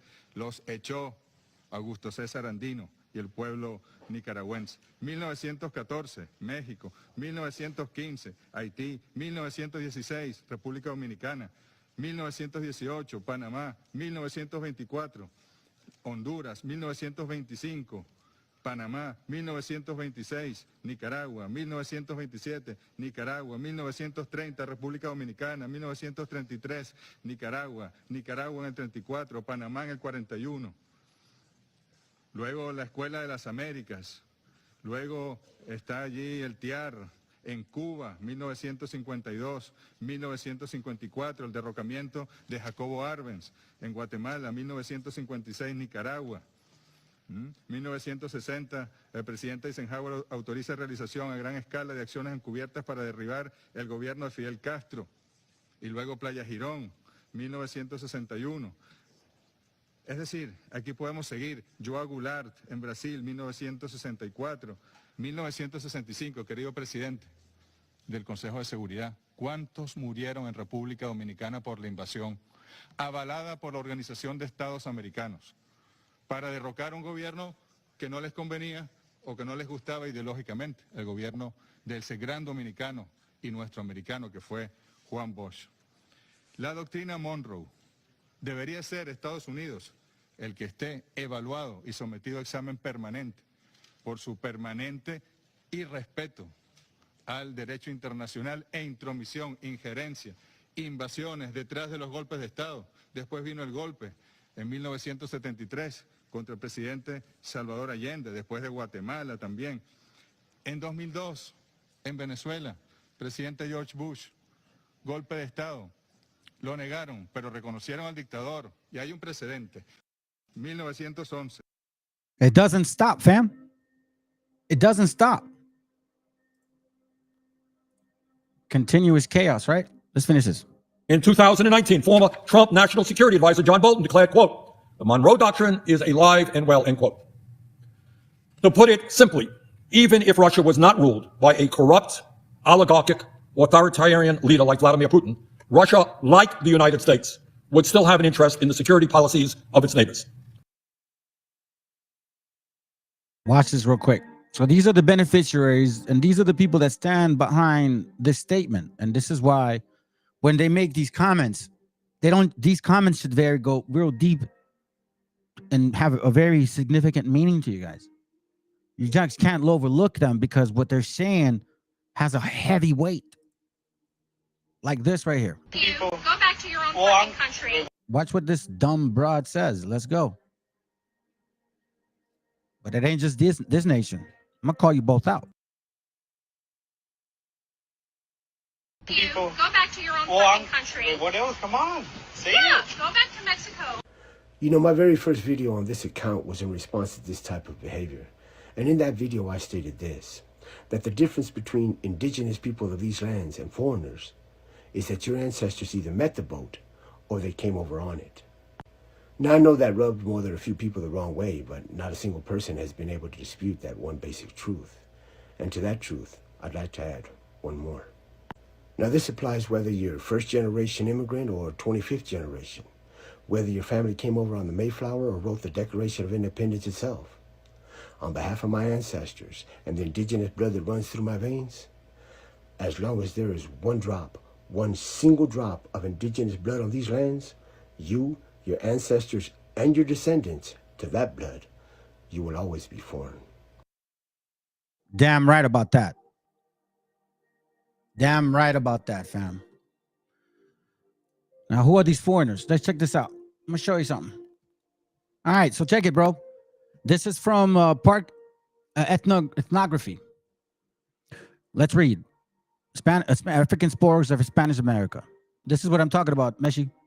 The first Africans of Spain were known as Ladinos, or Hispanicized Africans, and were soldiers, servants, settlers. Remember that. Soldiers, servants, settlers, and slaves. So they were soldiers first. They were also servants, and then settlers, meaning conquerors, right? They began to arrive in America as late as the 15th century, many as auxiliaries to the Spanish and Portuguese explorers. As Matthew Bristol states, from the very onset of Spanish activity in America, Africans were present both in voluntary expeditions and as involuntary colonists, the two heads. Many of people of African descent initially saw passage to the New World as a means of bettering their social and economic positions. Given their numbers, roles in Spanish port cities like Seville, and generally depressed economic conditions, it is not surprising that both free and enslaved Africans hoped to improve their lot by crossing the Atlantic and the early voyages of exploration and conquest. Really? You weren't forced? No. Those who voluntarily set out an expedition and became part of the armed auxiliaries were more likely than those in unarmed roles to gain freedom. The African pioneers who set out for a new world contributed greatly to the building and maintenance of colonial societies. Together with the Europeans, they formed a specialized and limited pool of human resources circulating throughout the circum-Caribbean area between 1519 and 1600. 155.6 thousand Africans embarked in the Spanish-American mainland and another 187.7 thousand over the next 50 years.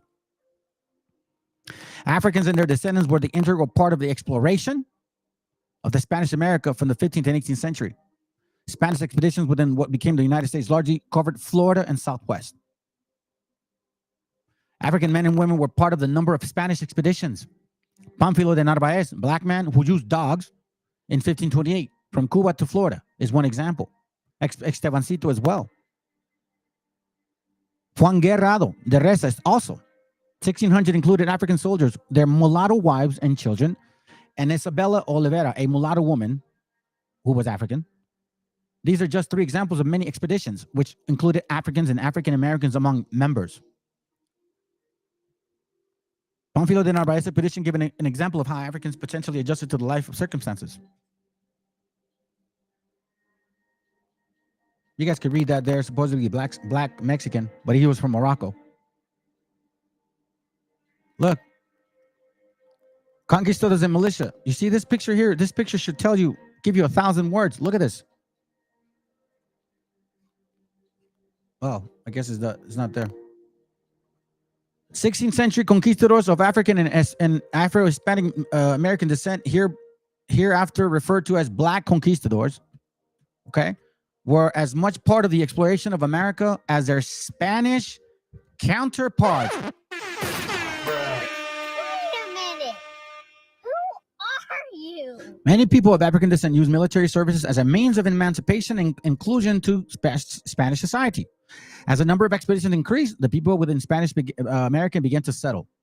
Black conquistadors figured predominantly in the securing of these lands.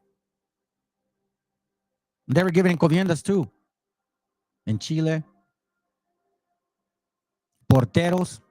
They were either, look, in his lifetime, they were either doorkeepers, criers. You know what criers are? The people that actually give me the $1, $2,000, $3,000, so speak for 50 cents.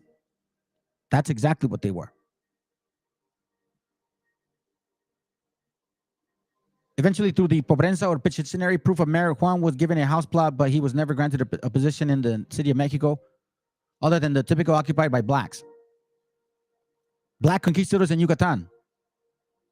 Juan Valiente, black conquistador, another example. In Guatemala, Peru, Chile. In result of his conquest was given an estate, Indian slaves, in an Indian town to pay him tribute. The examples of these four black conquistadors and brief synopsis of their conquest and occupation shed light on the social and economic position available to black conquistadors at the time. Look at this. Spanish American soldiers.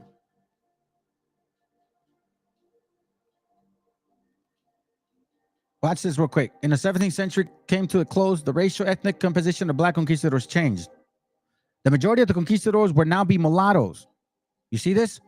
As of the 17th century, as the 17th century came to a close, the racial and ethnic composition of black conquistadors changed. The majority of conquistadors would now be mulattoes, free and enslaved, as opposed to their earlier counterparts who were Africans. Come on, man. Tell them. Count again. Gotcha, bitch. So as you can see, the first ones that were arriving, now I know why. What's the movie called? Let me see what's the movie called. Hold on. I'm gonna try to do something real quick, fam. Because matter of fact, hold on a second. I may have a scene. I may have the scene.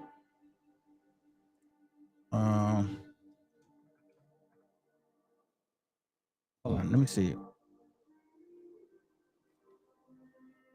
Is that it? No. Let me see if I can pull it up from here. This one. Popular. All right, this is from, what did I post? Give me a second. Even the rain. Okay. Even the rain. All right, hold on. Even the rain. Even the rain scene. So you got to pay attention to these things, family. Watch this. I'm going to show you this, okay? So remember, keep in mind what the book is saying. Watch this scene real quick and pay attention to who these guys are. Hold on. Let me see. Is it this one? Yeah, let's check this out, okay? Watch this.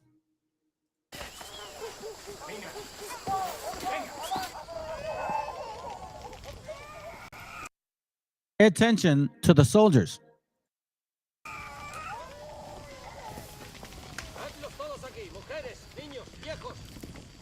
Te bautizaré y obtendrás la gloria y la paz en el cielo, de lo contrario sufrirás un tormento eterno en el infierno. First of all, pay attention to the hair, okay? Their hair is really curly. All right, let's go.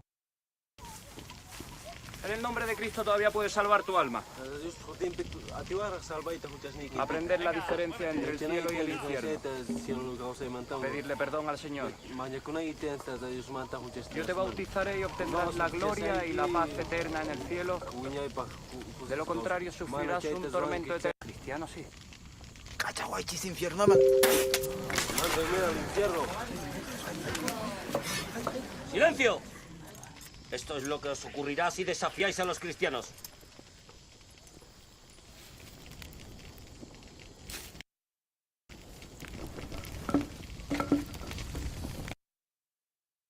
Give me a second. This is not the scene. I'm looking for the scene where let me see.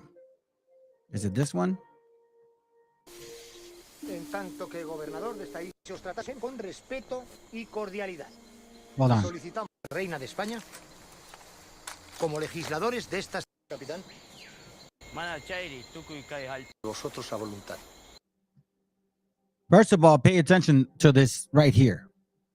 As you know, they're blonde, but at the same time, dark hair. They're dark-skinned people. Okay? Watch this. I'm looking for a scene where they actually have, let me see, is it this one? Let's see. También la lluvia. Let me see. So this is the movie, they're filming it. And I'm trying to look for the scene where, hold on, where you at? This is where they're chasing them. Right? This is where they cut their hand. This is where they actually chase them. Give me a second. This is the whole movie right here. All right. So I'm looking for the scene because I'm going to have to do this, fam. I want to point something out. They give us hints. Let me see. Is it here? No. I'm just winging it right now. So bear with me. Oh, it's probably in the beginning.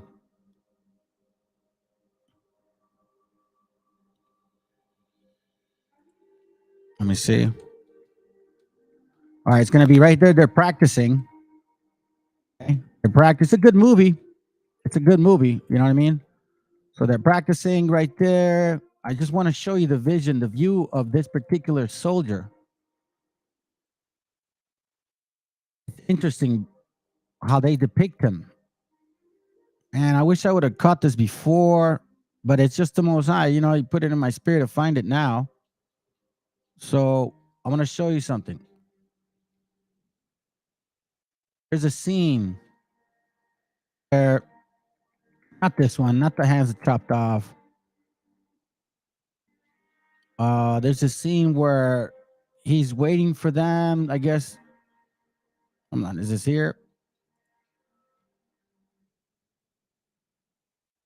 I think this is it, fam. Darn it. I may not be able to find it, but okay. Here it goes right here. Okay, here it goes right here. Watch this. So these guys are going to show up. Comandante, la corona os procesará por esto. No lo creo, padre. ¡Esto no es cristiano, por Dios! Escoged a 13 y liberad al resto. Uno por cada discípulo y uno por Jesucristo. ¿Queréis escogerlos vos? Eso es un sacrilegio. No, padre. Es un ejemplo. ¿Por qué no os unís a los franciscanos y salváis sus almas? Si es que las tienen. Si se entromete, restadlo. A ver. Los evangelistas. Look at his face. Mateo. Salváis sus almas. Si es que las tienen. Watch this real quick, fam. Si se entromete, restadlo. A ver.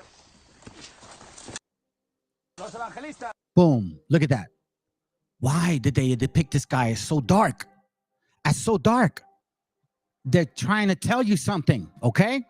They're trying to tell us who these guys are. But see, they can't really tell you up front. So they got to do it this way. Mateo, Marcos, Lucas, Juan. Padre, ¿podéis ayudarme? See? Creo que he olvidado. Look at that. Look at his image. Are you telling me that this is a so-called white man? No, fam. They're giving you hints. Los nombres. César, Carlos, Manolo, Paco, Federico. A ver, ¿quién hará de Jesucristo? Look at this man. Why is he so dark? What was he like on a train? Was he digging for charcoal? These are hints. This book is called También la Lluvia. I mean, this movie is called También la Lluvia. Here, let me see if I can get it to you guys. It's an interesting movie. So as you can see, as the 17th century came to a close, the racial ethnicity composition of Black conquistadors changed. That's why you see pictures of more people of light color. The majority of conquistadors would now be mulattoes, free and enslaved, as opposed to the earlier conquistador counterparts were Africans. These mulattoes were born in Caribbeans or Yucatan, and most were trained in Pardo militia companies. There were also free mulattoes, free blacks in militia companies. You see, in this sistema de castas, don't believe the hype that, oh, it's because we mix. No, they were already mixing within themselves. So now we got to question that. And this is why they use these things. So these two people, right, knew, for example, now that we're getting clarity about who, like, now we're getting clarity, right? Now you understand why it says here, Revelations 2:9, I know thy works in tribulation and poverty, but thou art rich. And I know the blasphemy of them which say they are Jews and are not, but are the synagogues of Satan. Synagogues of Satan. They're saying they're the ones. They're saying they're the Jews, right? Oh my God, no. We're the real people of the Bible. Oh, Sephardic Jews are our people too, even though they had a plethora of involvement. Come on, man. A plethora of involvement with our enslavement, right? That's okay. Chapter 3, verse 9, it says, behold, I will make them of the synagogue of Satan, which say they are Jews and are not, but do lie. Behold, I will make them come and worship before thy feet, to know that I have loved thee. That's to Philadelphia. And this is to Smyrna. So it's two different churches being told, the same thing. So clear as water, fam. Clear as water. Look, so now that you know, we need to understand that this particular thing of invasion and enslavement and captivity wasn't just by one particular nation.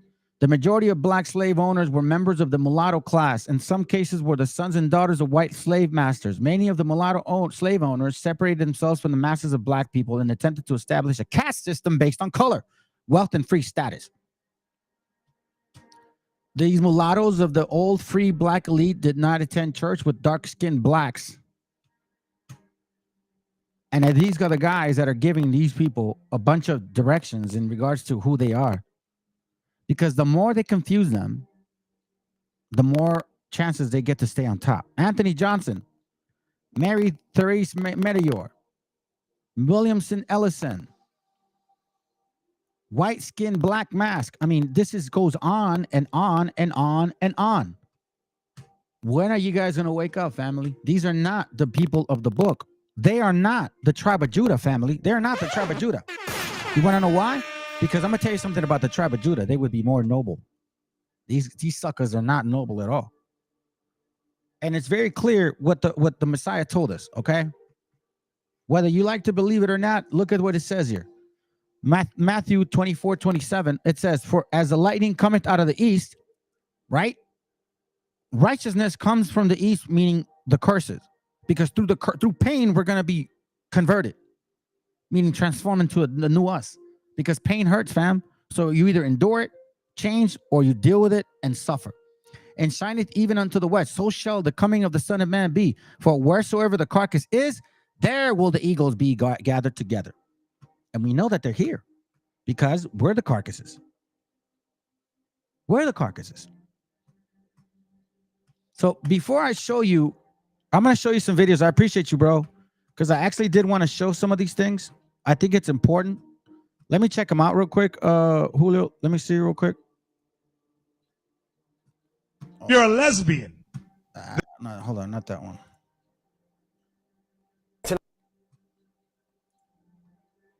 Yeah. So now, let me read this real quick. I want you to understand, family, that this is bitter wisdom. And bitter wisdom is going to hurt. Bitter wisdom is going to make you dislike people. Bitter wisdom is going to make you question. But it's a way to wake up. Okay? So we have to really understand that this is a test. This is a test. So let me see if I can get it. Job 31, verse 15 and 17. It says, hold on. Where are you at? I had her down. Come on, man. Give me a second. This is really making me upset now. I really wrote this down, and it's not even the right verse. Hold on. I lifted up my hands against the pillars of the gate. Terminated this broken line. I could not endure. Confidence, God, and brightness, my hand. What? It rejoiced. Okay, here it goes right here.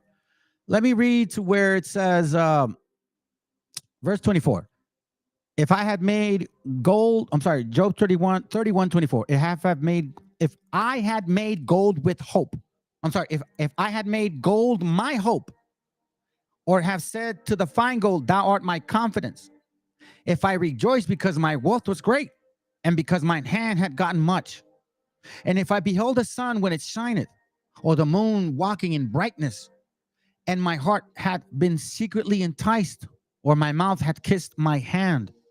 These also were an iniquity to be punished by the judge, for I should have denied the God that is above. Check this out. If I rejoice at the destruction of him that hateth me, or lift up myself when evil found him, neither have I suffered my mouth to sin by wishing a curse to his soul. This is Job, a perfect man. You know, and it made me really think about this, family. It made me really think about what it means by bitter wisdom. And a brother and I were talking about unconditional. Like, why are you in this? Why are you in it? Like, are you really in it for the Most High? Or are you in it for yourself? Because we know that a lot of these converts are in it for themselves. They say they love the Most High. They say they do. But we know that they don't. Here's why. Romans 12, verse 19. Watch what it reads. It says, dearly beloved, avenge not yourselves, but rather give place unto wrath. For it is written, vengeance is mine, I will be paid, saith the Lord. Vengeance is of the Lord. Now, how do you determine when it's vengeance? When can you act on it and when you can't? Well, first of all, because let's put it this way, okay? I'm going to show you this real quick. I'm almost done. Hold on. And my stuff is really making me upset, fam, because I don't know if it's the battery or this mouse or what. It's really like not letting me move. I don't know, man. It's really bothering me. All right, hold up. It's probably the battery. Anyways, John 8:32, and it reads, and ye shall know the truth, and the truth shall make you free. Like people read that. Yeah, well, you know the truth. Shut up, man. Give me a second. Let me look for it.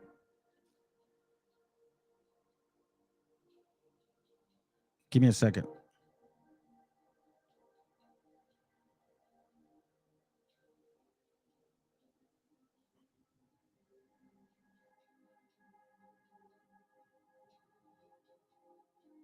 Hold on.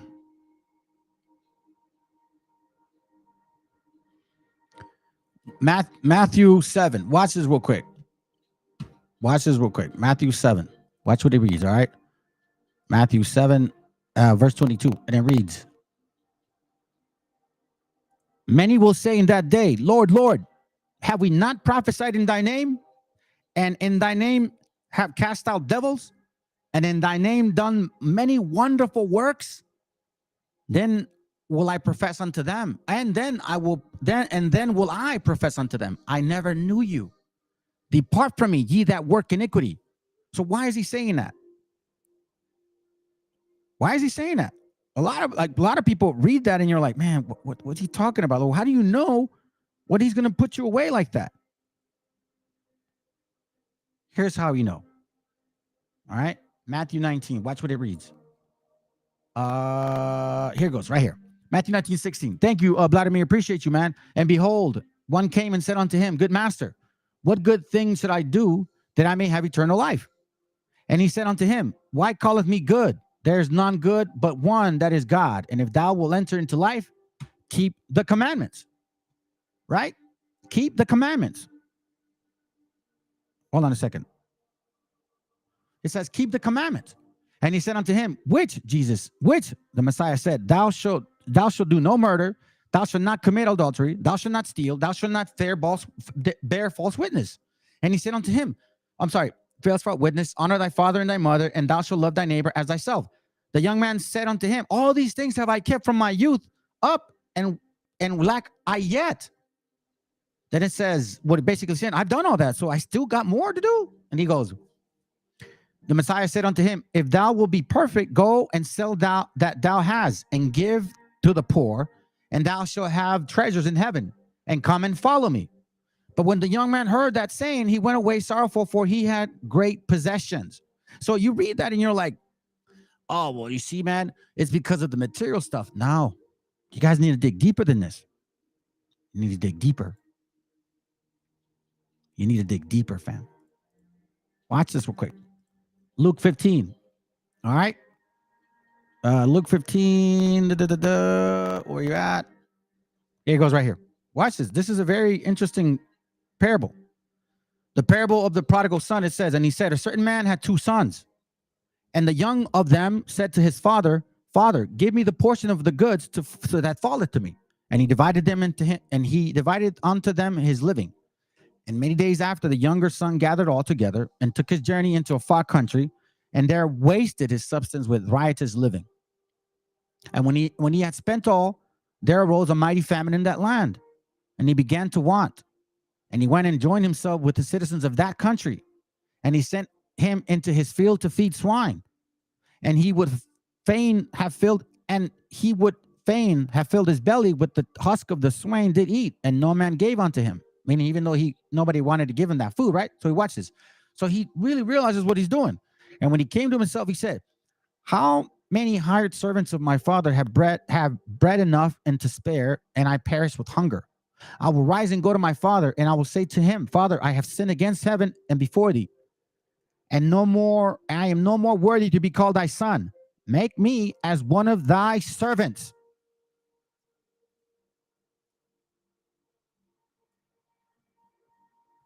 As one of thy servants. You see, family, what it comes down to is a lot of these people that claim that they know God, or they love God, or they love the Most High. They love Him with conditions. You see, if you really look at their doctrine, it says that they're going to judge the nations. They're going to enslave the nations. They're going to have riches. They're going to have the white man and all these heathens under their throat. And they're going to have kingdoms, and they're going to have women and all these things.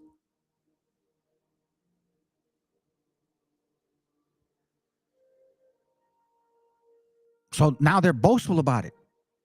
That's the only reason they believe.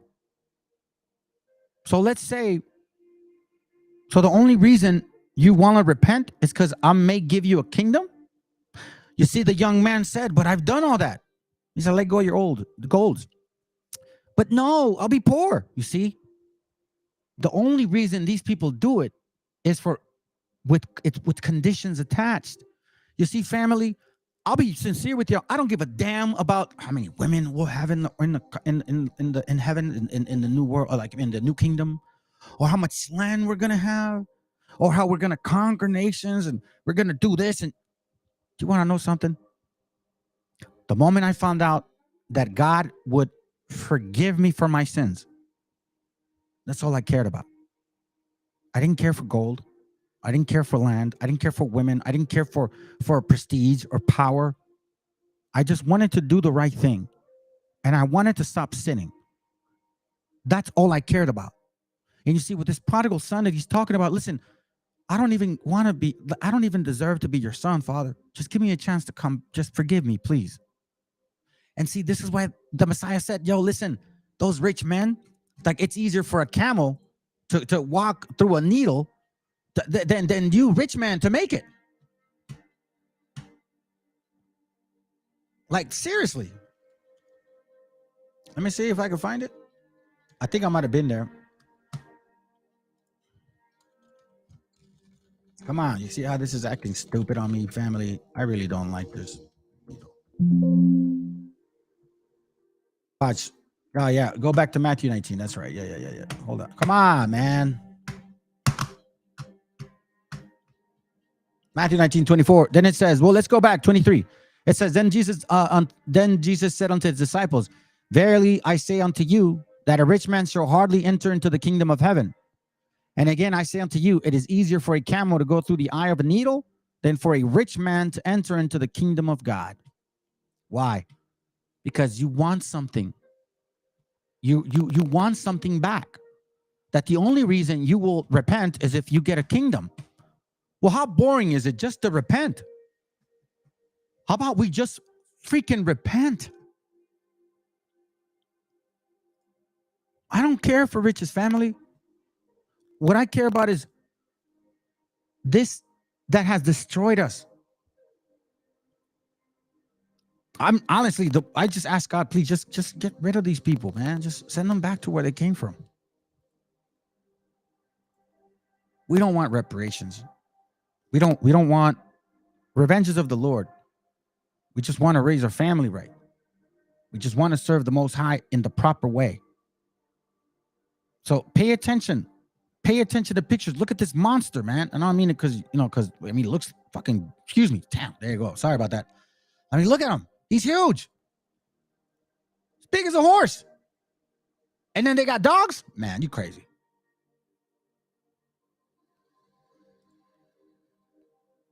This is reality, fam. Anyhow. So now I'm going to show you the videos because I do want to say that if you're trying to tell me, see, this is where the severing begins. Start separating yourselves, family, because we are the people of the book. And there are people here in this land of ours that claims to be. But actions speak louder than words. Jubilees 9 says that by sedition, Canaan will die. And seditious children, Canaan will have. Well, let's find out what exactly it means. This is a tribe in action. They're not Hebrews. Let's go. Tonight, 22 people are wounded and one is dead after a mass shooting in west suburban Willowbrook. New video shows the moments after the chaos in the parking lot of a strip mall near Honeysuckle Rose Lane and Route 83. People were gathered here to celebrate Juneteenth when those shots were fired around 12:30 this morning.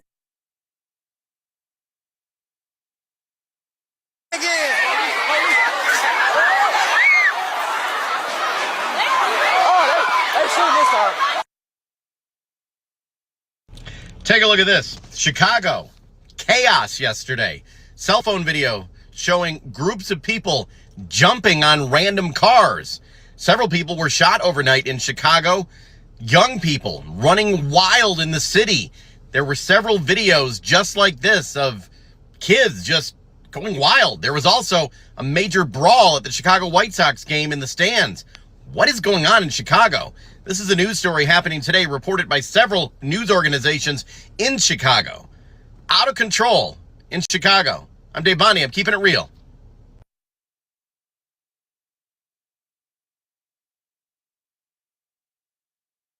Year, it's bigger and better, bringing people together. I think it's the fact of us celebrating each other. Hey, listen, family, let's stop BSing, man. Let's stop BSing, okay? And call it for what it is. So, look, I'm not here to educate you guys, you heathens. Y'all are going to act how you're going to act, okay? Family, this is the time where the shaking begins. The manifestation of the Spirit has begun now. Now we're going to see who the true people of the Bible are. What is your intent? Why are you in this truth, so-called? Do you want a kingdom? Do you want land? Do you want women? Do you want money? You're in it for the wrong reasons. Because y'all have been messing up too much. You were whoremongers. You were adulterers. Shit, you might have even been pedophiles, homosexuals, drug addicts, alcoholics, woman beaters, child abusers. I'm talking about physical, not sexual. Just reckless, lazy, irresponsible, insulting to your parents, disregarding yourself. How about we just ask for repentance? This is bitter wisdom, family. This hurts, but you know what? This should make you look at your gente in a different light and see that, hey, I can see now we're not like other people. The shaking has begun. It's been for a while, I know, but it's really getting tight now. Let's go. Inclusion and the sheer launch pad that this has become to be, with over 300 businesses on the block. This is the place during the summer where some of these businesses have their record sale day. For the first time this year, the LA City Council declared Juneteenth a permanent paid holiday for city employees. Juneteenth, known as Freedom Day or Emancipation in America, goes back to 1865 when Major General Gordon Granger informed enslaved black people in Texas of their... I'm showing this because we're seeing something totally different. Why the hell y'all got to June 19th if you were slaves? I mean, you were slave masters. You were traders. You were settlers. I mean, shoot, man, you have black colleges. And then you have folks saying blatantly that Beyonce said that my designers, all of them were black designers. So what if a white man said, all my designers are white designers? He'd sound racist, right? Okay, let's go. Their freedom. Juneteenth for me is something that I've always celebrated since I was a child. My great-grandmother was born in East Texas, and, you know, she told me stories of picking cotton and, you know, just horrible people interactions, and she's the one that taught me about Juneteenth. For a few moments later.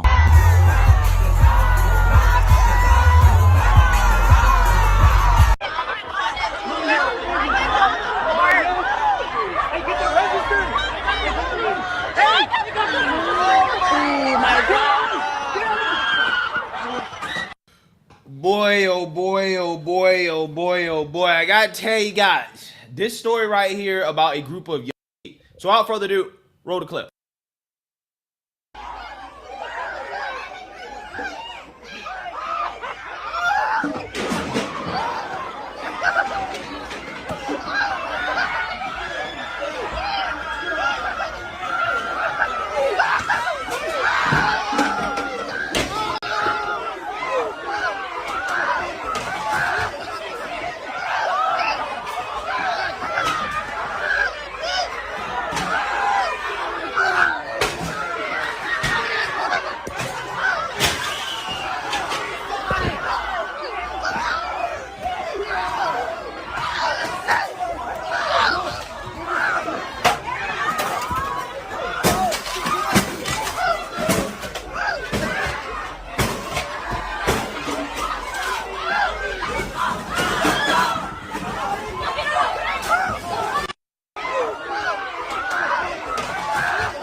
What's going on? I don't know. We finna get up out of here. They at McDonald's getting that. Not me. I goes home.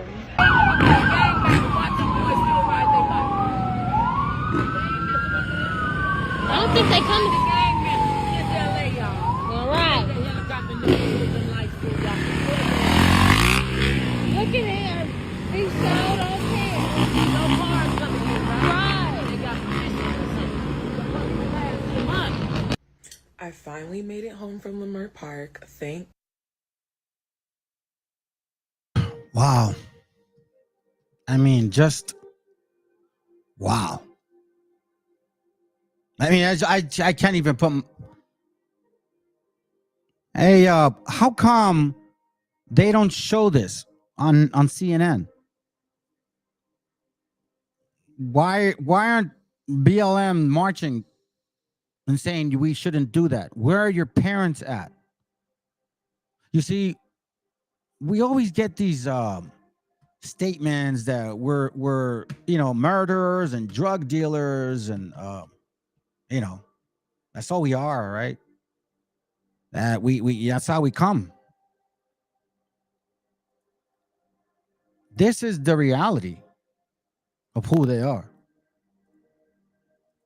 I'm gonna read this to you guys. I got another video and then we're gonna call it a day. Give me a second. Where are you at?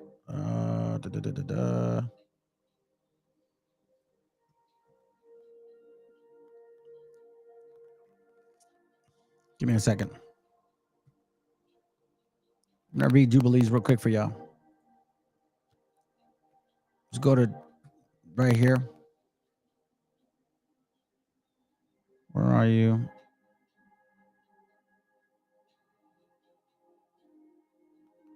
Where the hell is it? No, give me a second.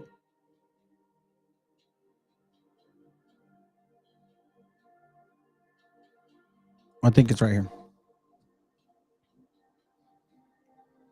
It's showing how the lines were divided, right? Then next.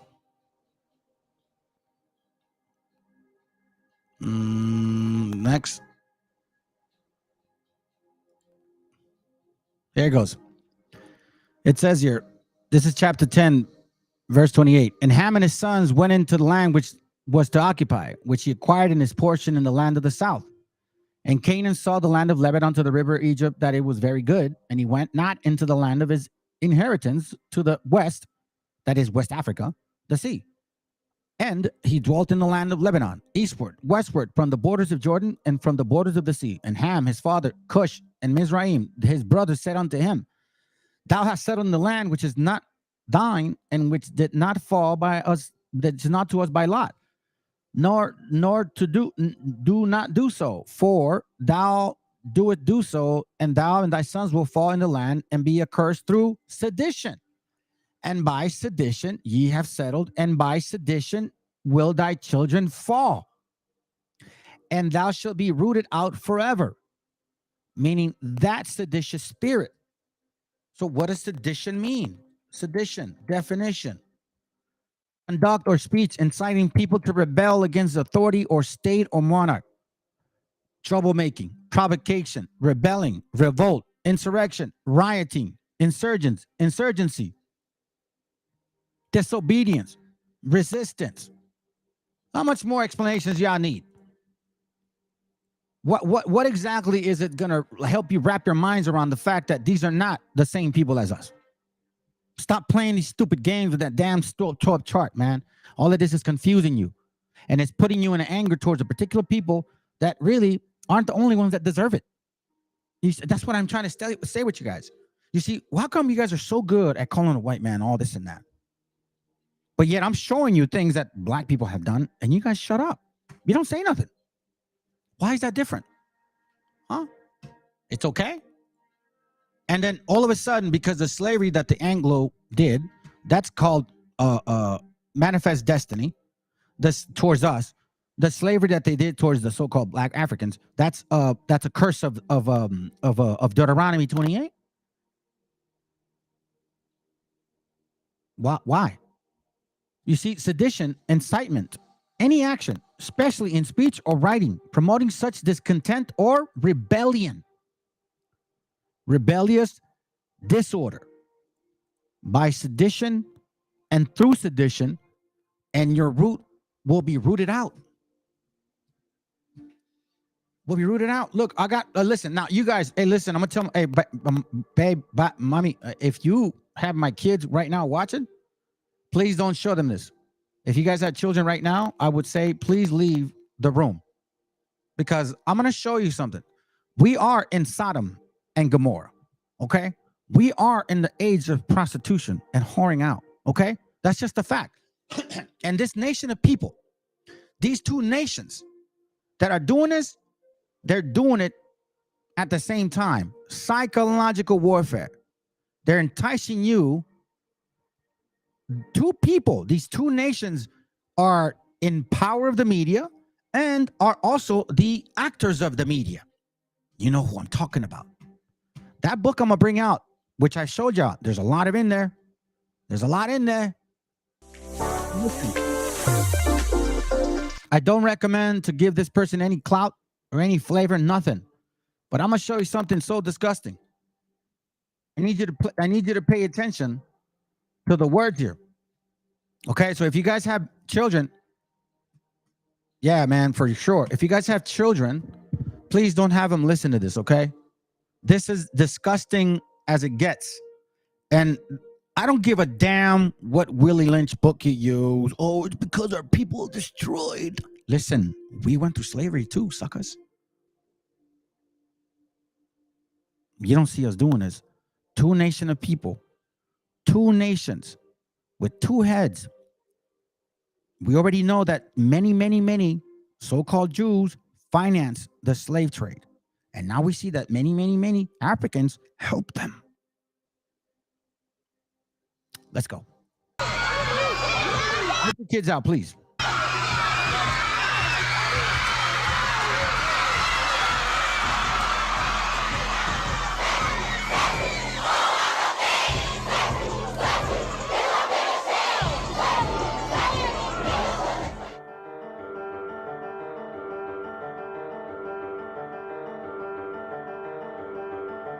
Take heed, fuck these niggas up. Listen to the words.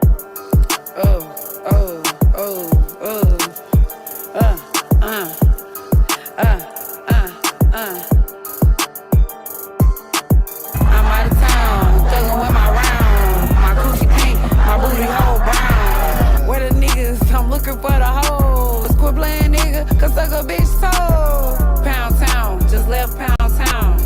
Let my nigga, he just took a bitch down. Yeah, that nigga dick a bitch down. Yeah, that nigga eat me out. Pound town, just left Pound town. Let my nigga, he just took a bitch down.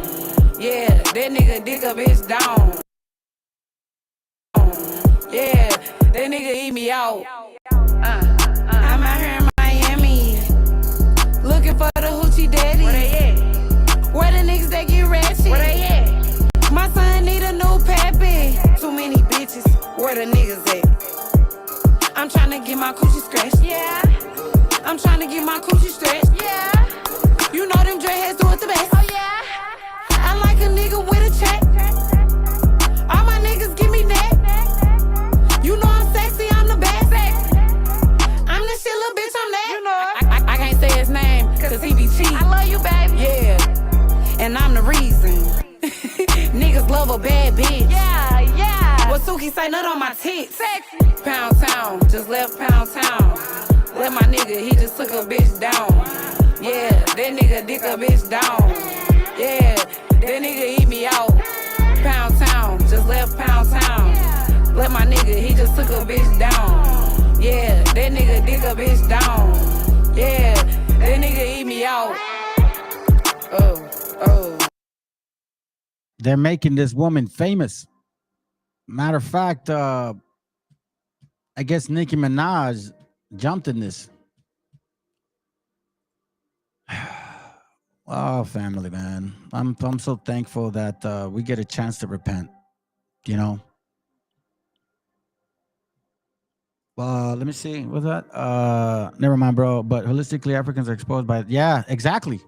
That's exactly what the whole point is, man. They're exposing themselves by their own actions. Let's go to Hebrews real quick, and then we're gonna finish it. This is my point, fam. So even though we're learning a lot of these things in our history and all that, we still got to work within our spirit. This is a balance, family. This is a balance. Watch this. Hebrews 12:12. Watch what it says. It says, as a matter of fact, I'll read it in a little easier translation. It says, lift up your tired hand then and straighten your trembling knees. Keep walking on straight paths so that the lame foot may not be disabled, but instead be healed. So allow your time to heal itself. Don't ignore the things that you have within you that you haven't fixed. Don't ignore that lame foot, so to speak. Instead, keep walking and examine yourself. It says, try to be at peace with everyone. It says, try, because it's hard. And try to live a holy life, because no one will see the Lord without it. The peace within you. Guard against turning back from the grace of God. Let no one become like a bitter plant. Let's listen to this. Let no one become like a bitter plant that grows up and causes many troubles with its poison. So the bitterness that I teach you isn't to brute you with bitterness, like to affect your spirit. It's to strengthen our bond. It's to show you that I love you, brothers. I love you, sisters. I pain to see this. So by me keeping the laws, by me honoring the commandments, I hope that you do them too. And together we grow. So when you keep them, I keep them. You don't think that I'm going to rob you or hurt you or kill you or take advantage of you. It says here, guard against his turning away from the grace of God. Let no one become like a bitter plant that grows up and causes many troubles with its poison. That's why it says, let no one become immoral or unspiritual like Esau, who for a single meal sold his right as his oldest son, because it didn't matter to him, because he was all stressed out. I'm hungry. I don't care. It don't matter to me. You see, that's what I'm saying. I'm the first child. It's going to come to me no matter what. And that's the attitude you don't want to have. Oh, I'm a Hebrew. That happened to us. I know who you are now. You're my enemy. F you. Feel my feet. Nah, bro. Afterwards, he wanted to receive his father's blessing, but he was turned back because he could not find any way to change what he had done. Even though in tears he looked for it, because he looked for it. Don't want to be that guy. Any bitterness, whatever I teach you, absorb it, chew on it. Understand that it's our fault, no one else's. Our fault, no one else's. I wanted to show you this real quick because whenever people read this scripture whenever people read this scripture, right? You go to like these chapters here, 51. They will eat your livestock, Deuteronomy 28:51, right? They will eat your livestock, your crops. You will starve to death. They will not leave you a grain, wine, olive oil, cattle, or sheep, or you will die, right? So it says here, they will attack every town in the land that the Lord your God has given you, and the high and fortified walls in which you trust will fall. When your enemies are besieging your towns, you will become so desperate for food that you will even eat the children that the Lord God has given you. And that did happen, family. And the most refined man of the noble birth will become so desperate during the siege that he will eat some of his own children because he has no other food. He will not even give any to his brother to eat, to the wife he loves, or to any of his children who are left. We have pictures of this. And now that when they were feeding our children to dogs and destroying our cattle and our land, look, I don't know what I don't think I would ever do it, fam, but I've never starved like that. I never have. And I cannot imagine seeing something like this, destroying your children, bloody murder, just like that. All right, fam. So anyhow, that's all I got. I do want to say this, okay? I want to say this because a brother of mine requested it, so I want to say this before I go. Let's go ahead and do this. This is Matthew 6. I'm going to play it right now, and then I'm going to finish the video. I got something to share with you. Well, actually, just, some songs I said, fam. But before I leave, let me play let me do the Matthew 6. I'm going to end it with a prayer, okay? Lord willing, y'all are in the spirit. And then once I finish with the prayer, I'll put the song and I'll end it. Okay, fam? I appreciate y'all being here, man. You guys been very solid, man. A solid, people attending. And again, this is all for the reawakening. This is all to strengthen your spirit. This is not to create bitterness in your heart, family. What I'm trying to do is I'm trying to bring us back together, man. The gathering, the bringing us back together. Okay, that's what I'm trying to do. Be smart. Be smart. All right. Anyways, let me show you guys real quick. Hold up a second. Oh, shoot. All right, hold on. Here it goes. If you can have a piece of quiet. Hold on. All right, ready? This is the book of Matthew, chapter 9. After this manner, therefore, pray ye, Our Father, which art in heaven, hallowed be thy name. Thy kingdom come, thy will be done in earth as it is in heaven. Give us this day our daily bread, and forgive us our debts as we forgive our debtors. And lead us not into temptation, but deliver us from evil. For thine is the kingdom, and the power, and the glory forever. Amen. Isaiah chapter 58 and verse 1. Cry aloud, spare not, lift up thy voice like a trumpet, and show my people their transgressions, and the house of Jacob their sins.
Okay, fam. So again, appreciate y'all being here. Let me go ahead and take this off. I'm gonna play a song, and man, I had something to share with you, and I just forgot. I kind of forgot a couple of things today. I'm not sure why. Hopefully, I'm not getting too old. All right. So anyhow, here's what I got for y'all. Hopefully, you appreciate it, man. Shalom, everybody. And oh, that's what it was. So right now, family, right now, the time. Okay. We get these classes, we're learning together. Make time for your children. Spend time, quality time with them. Even if it's 10 minutes a day, 15, time it, who cares? Just when you deal with them, like see them. Spend time with your wife or your husband. Like do those things. When you're out in the world and working in society, think of you within the Most High is within you. At all times, think of our brotherhood or your sisterhoods. Think of your people always. And any bitterness, get rid of it. That's our job. That's our job. Don't wish for a kingdom because you're going to get something back. It has to be unconditional love. If all you care about is repentance, stick with that. Because if you have any other interest, the Most High is going to say, I did not know you because you had other interest. You weren't interested in repenting. All right, so let's go. Yeah, man.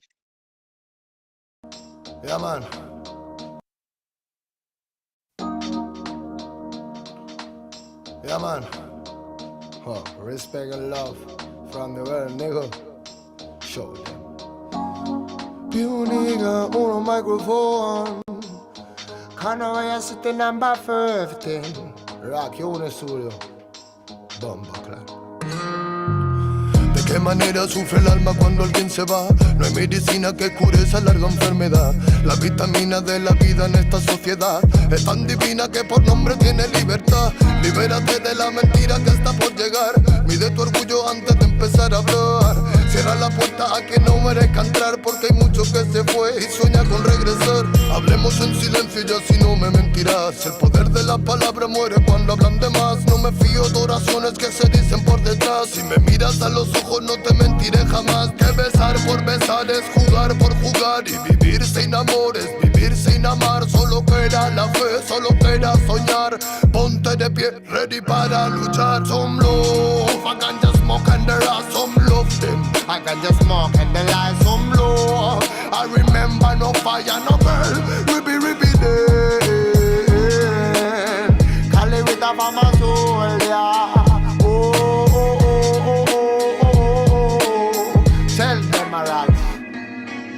¿De cuánto tiempo hablamos cuando hablamos de querer? Si la mitad lo malgastamos solo en comprender. ¿De qué manera es más fácil aprender? Que nacemos para ganar y morimos al perder. No puedo dejar de animarte, que cuando te caigas debes levantarte. Llegué para contarte que no todo artista muere por su arte. Traigo el honor de un humano con valor que utiliza poesía para respirar mejor. Escribo prosa para vengar al amor y recuerda aquella rosa que tiraron al contenedor. ¿Dónde se quedó el amor? Hey, que no vaya sitio, no microphone forever, never. Tell me, roll some love, I can just smoke and the light, some love them. I Rastafari my life, some love. I remember no fire, no burn, rippy day. Cali with a farmer soul, yeah. Reggae man a farmer warrior day.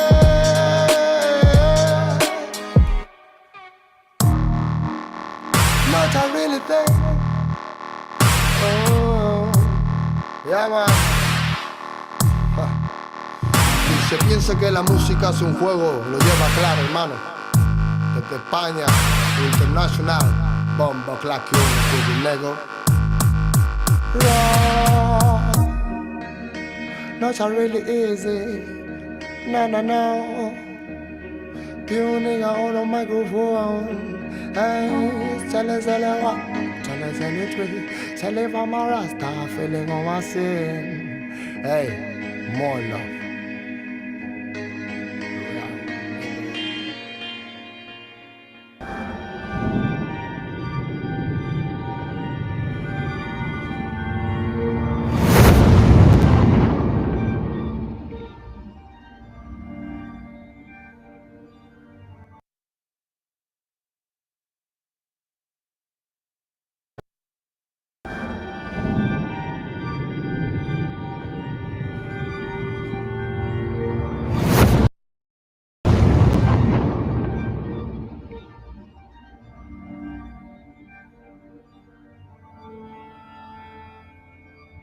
Y Cal, hijo, abre los ojos.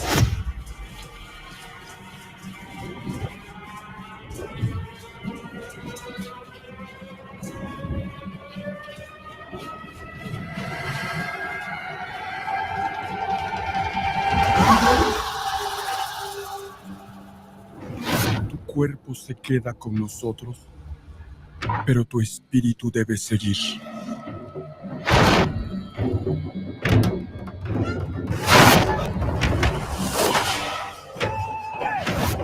Busca la luz. Aléjate de las sombras. Deja que nuestro dolor sea tu fuerza. Desde aquí iluminamos tu camino.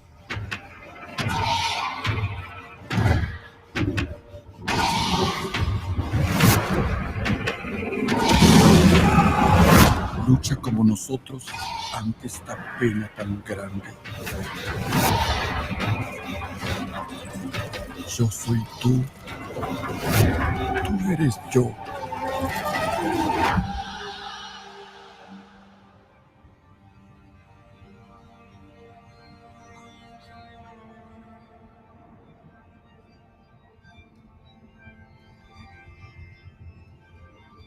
La muerte que hoy nos separa, mañana volverá a unirnos. Eres libre, hijo.